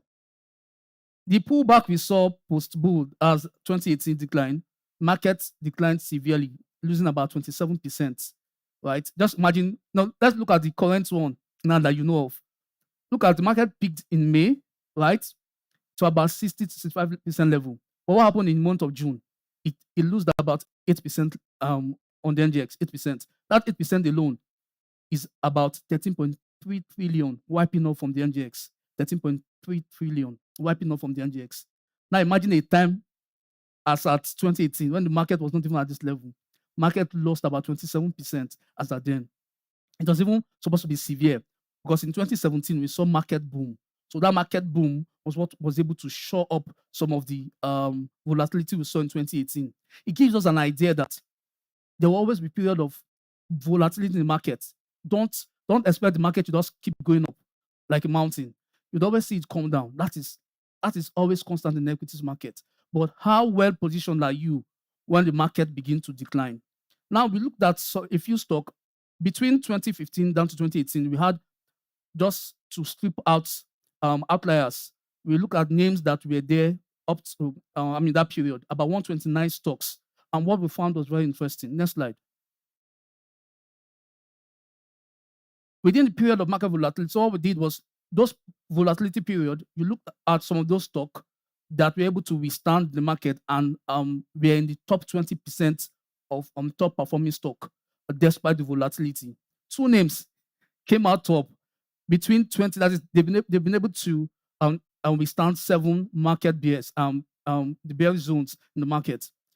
That is cortex and NEM over the years. Now, this is based on data alone, right? Based on data alone. Cortex and NEM withstood 7 bear markets. Not that the other stocks didn't, but they came out as part of the top performing 20 top performing stock on the NGX. Other names too existed, like Rema Bank, Custodian. These names we have here, they were actually names that came out top, but Cortex and name is a different name. Those names have been able to withstand several pressure, but the market has changed. Market has moved. Market is not what it used to be. Like I mentioned, we now have more domestic players, isn't it? We now have more domestic players, so the market is not the same. We now have more regulators' involvement, memos, and all of these things flying around that has changed the dynamics of the market. Today, if you look at Cortex, for instance, is giving negative return. Cortex, as we speak today, is giving us a negative return. What happened was a bit of issue with Cortex. I think at the start of this year, somewhere in March, their CFO and their CEO resigned. So you saw that stock tank. People all sold off. Their CFO, CEO resigned at the same time, the same day. So that's what happened in the stock. NEM is just there speaking up. But if you look at the top performing stock today, you won't see those 2 names there. That's where I'm heading at. You won't see those 2 names there. It speaks to the fact that now people just want to hear names that are sweet. Oh, what is driving this stock? What is happening? Why? Because we now have more local players in the market. People move on sentiment. We now have even retail. If you look at the numbers I shared earlier, the retail numbers, retail participators has increased as well. So you see someone like you and I, someone like the man in the street, the lady selling ginger in the market, everybody's investing. They hear anything happening, they're selling and keeps moving the market. So the framework we intend to show us today will help guide us, right? So what we did next slide, I want to show you something else, something interesting as well. What we did was that we looked at the market in 2 lenses, where we had flow and resilience. I'll give a case in point. As at half year, June 20, that's this half year, June, we saw something interesting. You recall that you saw a message or maybe newsletters that Wando and Transcorp dropped from NGX 30, top 30 stock, if you recall that information. But that was the only information a lot of people took from that market. But that was not all. If you look at it deeper again, right, a few names moved into the thematic index value, and a few names dropped from that thematic index as well. If you look at it deeper, aside from the info that, oh, Wando is no longer on the NGX 30, and so on. If you look at it deeper, it will reveal something here. Those names that moved into value stock and those names that moved into growth stock, now layered them together with the research we did with those bear markets from 2015 to 2025 to see names that have been able to withstand market corrections. We layered them together to see which name is giving us more value. Next slide. Right? Something interesting again. Data is very important. Someone once said to me that data is our life, because when you get data, you can use it to make decisions that could either make you or mar you. What we discovered was that Total Energies, for instance, after the half year, so NGS, what NGS does is that every half year, there's always a review of indices, right? There's always a review of indices, right? After the review, some stock, not all the time, would either move up or go down. But sometimes, if there's no activity, it remains the same. But this year, we saw that movement, right? And we saw Total moving from growth to value. We saw a few names like CAP. These 4 names, they all moved from growth index, thematic index to value index. But now, if you now layer them together to stocks that have been able to withstand market volatility in the last decades, you would see that based on the research we did earlier, you would see that Total Energies was able to withstand market volatility. I think about 6 market volatilities. So layering them together gives you an idea that over time, Total Energies is not just a value. No, what I mean by value stock, it means that the stock will be trading in terms of PE, price to book, trading lower compared to their earnings. People see value in some of those stock. They say, oh, this stock is not cheaper. I can buy and wait. Those companies are not matured companies, right? They're matured, growth, revenue growth to be kind of thinning out. So Total Energies over time has been able to bear that defensive anchor over the years, giving you a perception of the stock that is a stock that has been able to withstand market volatility. But times have changed. And who can tell me what's that thing that has changed over time? Now, Dangote. Dangote, like I said, we now have more regulations occurring in the market. So when you hear many times when investors say that past performance is not an indication of future performance, this is what we're referring to. So if you just take that hook, line, and sinker, oh, Total have been able to withstand market correction, I'm going to buy Total. Imagine you held Total since the start of this year till now. To nothing, the stock has not moved up and down. That's 0% year to date. So it just gives an idea that things are changing, right? And again, can tie that change to the fact that there's now more liquidity, there's now more sentiment driving the market ever than before now, right? And also the Dangote refinery team, where we have players, off-takers like MRS and co, taking from Dangote. At the point in time, Total didn't want to make a move. They were hinge or no, we'll bank on our senior guys, their foreign subsidiary, and got them to the point where they begin to lose market share. And that's what has affected the stock up to date. Right. Next slide, please. Also, we noticed some stocks went to the growth phase, right? Wema and GTCO was part of it. Wema and GTCO was part of the stocks that moved into the growth phase. But something striking, something important. Recall there was a slide that had shown us that Wema Bank was able to withstand 6 market volatility. So if you anchor that together with what just occurred half year this year, where you see Wema Bank moving to the growth phase, you will see that it is a very solid stock to have. Now, if you now look at GTCO, over the years, GTCO has not been able to withstand any market volatility from that chart that I gave us.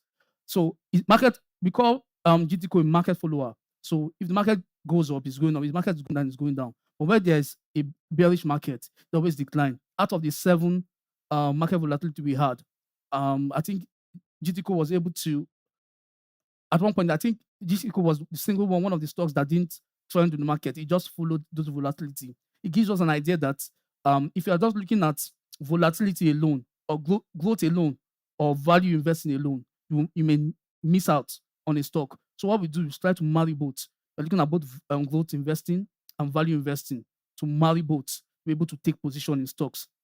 Because if you look at growth alone, you will miss out on the fact that growth alone does not tell you where you will lose money or not to lose money, right? Where there's market volatility, right? But if you look at the one that has momentum each time, you will lose out on the fact that there's value to gain from a particular stock, not just seeing the stock momentum moving in the market and price appreciation, right? Let's move to the next slide, please.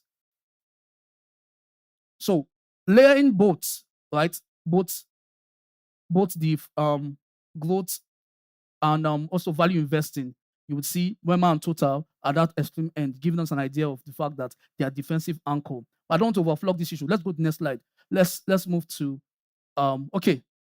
This is so half year this year. I have mentioned that some stock had moved, jump ship. Some of them jump ship over time, layering both the defensive anchor system and also the stock that we weighted. You would see that Wema Bank is one of the stocks to hold. More like, I'm not saying, so again, this is not an investment advice. We are saying based on the data carried out, based on the NGX data between 2015 and 2025, based on stocks that have been able to withstand 7 periods of market and bearish market sentiment, right? And also periods of movement in market. Basically, you will see that some of these stocks have been able to withstand some volatility. Next slide, please. So this is why we are here today, right? Introducing the Zedcrest model stock selector. So what we just did, like I mentioned, I said you may be a busy investor, HNI, trader, you don't have no time to go and analyze companies to say, oh, let me view the balance sheet, let me view this, let me view that, you may not have all the time in the world. So what we did was we had to pick some metrics to be able to, layer them on the model to see how, based on those metrics, if you select a stock, would you be advising to buy a stock, to sell a stock, or to hold? And we had to compare the results with our monthly equity strategy. I don't know if some of you have us via emails. You get our monthly market strategy from Zedcrest Research. You would see that this result tallies with that Zedcrest equities strategy. What I mean tallies, the results that this will give you are most likely most of the names, not all, most of the names on that equity strategy report model came out based on this particular strategy. Most of the names we have there. So I know if you of our clients have reached out that they use our model strategy to pick stocks and has helped them over time. They use our model strategy to pick stocks. It has helped them. If you look at our model strategy comparing to the benchmark, right, it has outperformed the benchmark way more than that. So it gives you an idea that it's a strategy that works. It gives you an idea that some of these stock will be able to withstand market volatility. Why? Because they don't just look at the past. They're also looking at what is happening in the market. Because someone was asking the CIO, how then do you begin to select stock? How do we get data from micro strategies? I mean, doing some of this, if you're onboarded on our Zedcrest research platform, you can get data as regards how the market move, market color.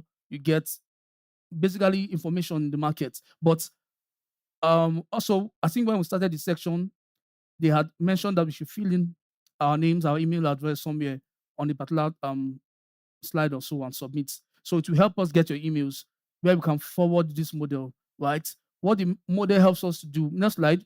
What the model helps us to do, next slide, is that at the end of the day, you score. We begin to score each of those 12 things. When you have the model, it's very easy. So on that model, we made it very easy where we have to put instructions on each slide on the model. It's not a complex model.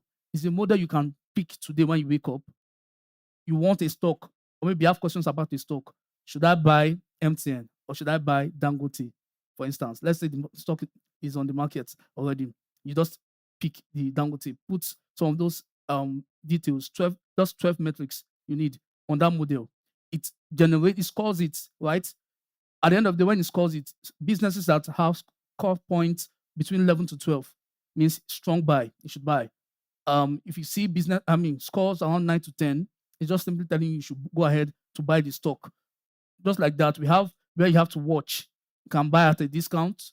At the end of the day, we have results that will tell you to hold on to a stock, not to quickly rush in to a stock. So what we did as well was we selected some of the names we have, our topics for the week, our topics for the month.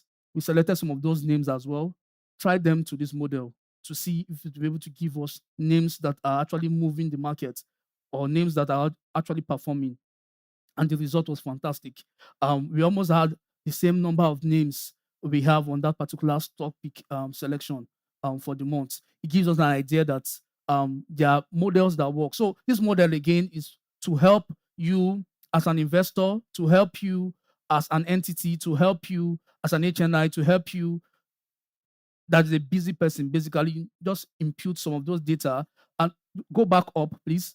If you look at some of the data I had mentioned earlier, the simple data, right? You can always pick. Go back up, please. Yeah. So gross margin, SG&A margin, depreciation margin down, and we have to explain some of those details. If you look at the model, we explained everything there. So it's not something that you would pick and get confused, even though you don't know how to review models. You pick the model, you see explanations. This is where to impute your value. You put your value. This is where to impute your revenue. You impute your value. This is where to impute this. It helps you decide, oh, should I buy this stock or should I sell? Right? This section basically is, we're not saying it is the only method, right? There's no one way method to investing in the equities market. We're just saying that it's one of the methods that work. We are saying that we want to make it easy for you. For that is why we're having this section. They spoke to me about the global markets, about fixed income, about stock broking. We're also saying another way we want to make life easy for you is to help you with this model where you don't even need to be calling your analyst every now and then or calling the portfolio manager every now and then. What's your take about this stock? You can just impute a few of those data there on that model, and it gives you a result to buy, to sell, or to hold, right? So please, that card I was given to you to fill your email address, phone number, please ensure that you fill it and submit so that we can forward the model to everyone that is here today. Thank you.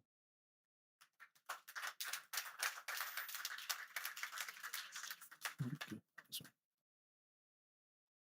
Thank you very much. All right. We will take a few questions, about just about two, and then we wrap up. Do we have any questions for him? Any question on the model he just shared with us?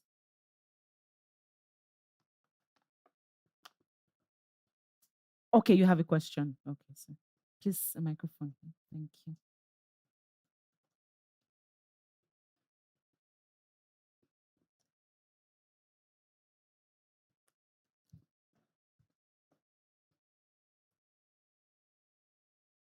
Sound.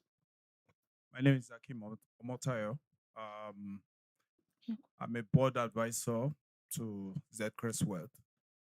Thank you very much. I was quite incisive. But I noticed that the most intriguing, let me use the word intrigue, are the footnotes. So one caught my eye, and it said, value give you direction, but it doesn't tell you who to trust. So can you throw more light on that? Thank you. Can you hear me? Okay, it's better. So, referring to that, so value investing is just telling you, or based on that data, again, everything is based on the data we had. It gives you an idea of stocks that are undervalued, not necessarily stocks that will be able to withstand market volatility. So it gives you an idea of this is the stock that gives you direction. I mean, it gives you direction to a stock. This stock is a good stock to hold. But it doesn't necessarily tell you that the stock will be able to withstand a period of market volatility. Just like what we saw half year this year, where market retracted 8%. Some of those stocks were not able to withstand what occurred, right? So what we now did with the other section, apart from value, we are saying also there's another side to growth, another side to um the index we did, the model we did, where we factored in period of volatility over the years between 2015 and 2025. We realized that between that period, we've had 7 cycles of bearish markets. Now, we now turn that to a model where we have stocks that have been able to outperform the market. So we're now saying if you layer both together, value investing and also stock that have been able to withstand market volatility, to be able to give you a direction to a stock. So not just trusting the fact that the stock is undervalued, you're actually asking yourself, if there's market volatility, market correction, will this stock be able to withstand such? So that is what the model does as well. All right. Thank you so very much. Do we have time for just one more, and that will be the final question? If we do not have, that's okay too. All right. Thank you very much, Mr. Charles. Let's give him a lusty round of applause. Thank you very much for taking us through that session. We truly appreciate it. And that's a fitting way to conclude what has been a truly remarkable and insightful morning right here. This conference, we've explored the markets, we've looked at the opportunities, we've challenged ourselves, and I'm sure that we've gained the practical tools that we need to now make more informed and deliberate decisions. And to give us the closing remarks, it is therefore now my honor to invite on stage the Executive Director, Finance and Strategy at Zedcrest Group, Joseph Adegunwa.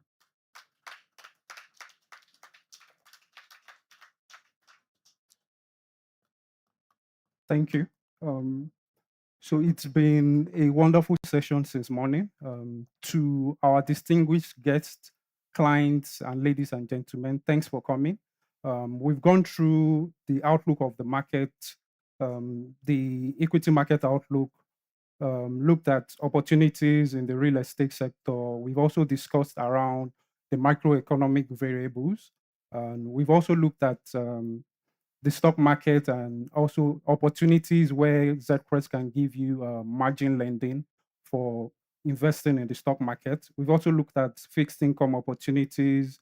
And then for the investment banking, Ademola discussed around private market opportunities. So we'd like to say thank you for all for coming, and do have a good rest of the day. And have a safe trip to your offices as well. Thank you.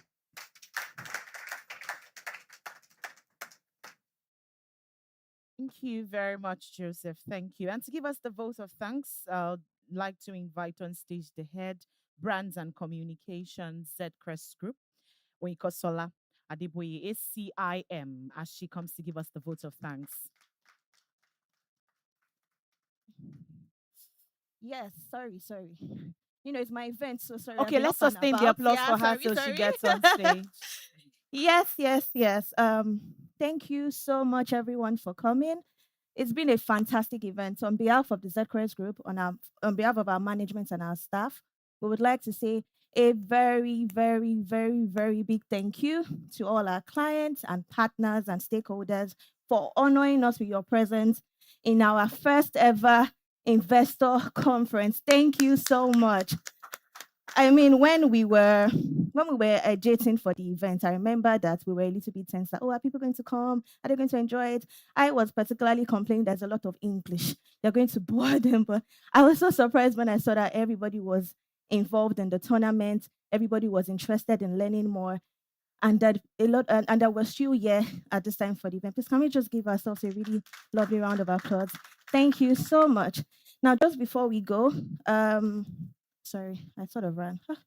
Yeah, just before we go, I mean, because we're comms, right? We'd always find a way to find a soft side to the event, right? So if you scroll towards the end of the notepads that we had given to you, you see something about the Zcrest Little Heroes. Um, and if there's something you would have seen in this event so far, you would have seen that financial literacy is something that is very important to us at the Zcrest Group.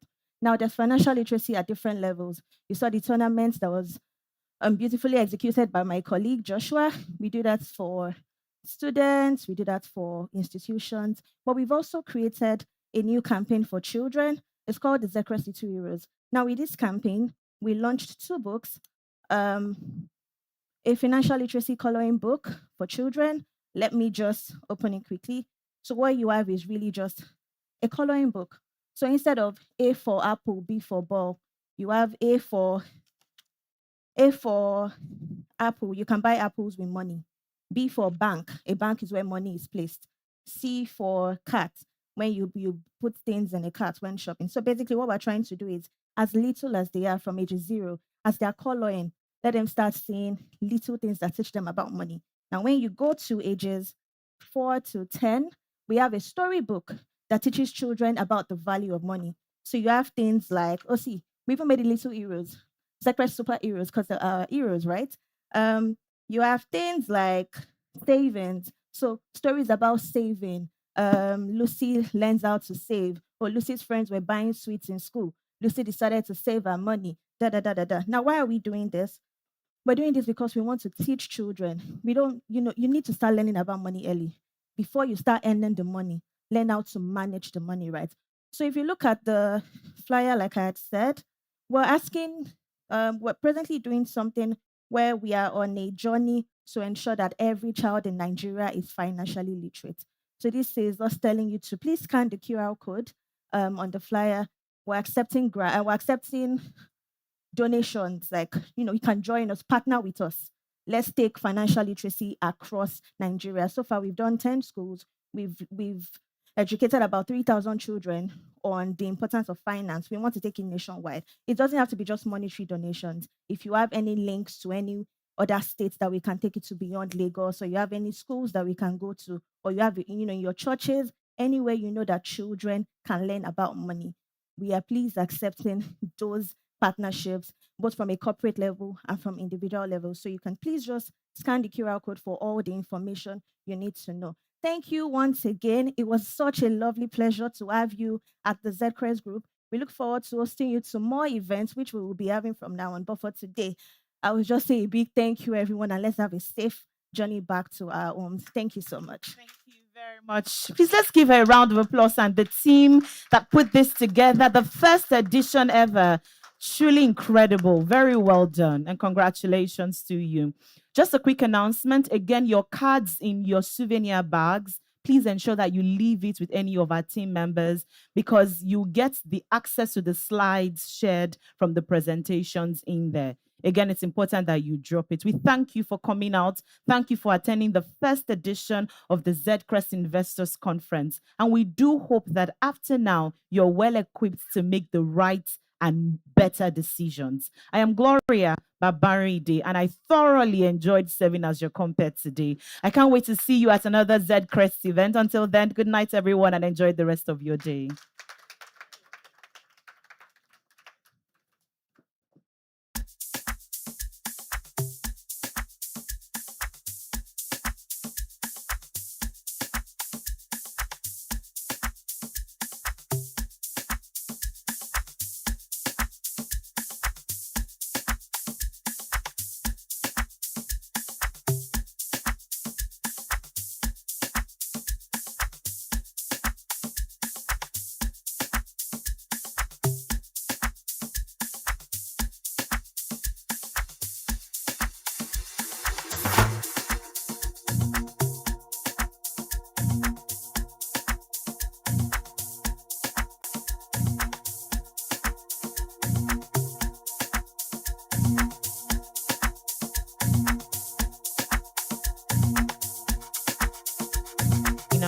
All right, ladies and gentlemen, please, we crave your indulgence. Can we have us on stage? We would like to take a group picture just for posterity's sake, please. Everyone, our distinguished guests in front, our members of the board, our GMD, sir, we would like to have you for this quick picture just for posterity, so that we can always make reference to it in other editions of the Zedcrest Investors Conference. Thank you very much. It will not take time. DJ, it will not take time at all. Press and media, can we please come arrange everyone so that we can have a family photo? Thank you. Of course, this will be led by the GMD and other members of the board. Yes, please. They will be in front, and then we'll be joined by investors and partners.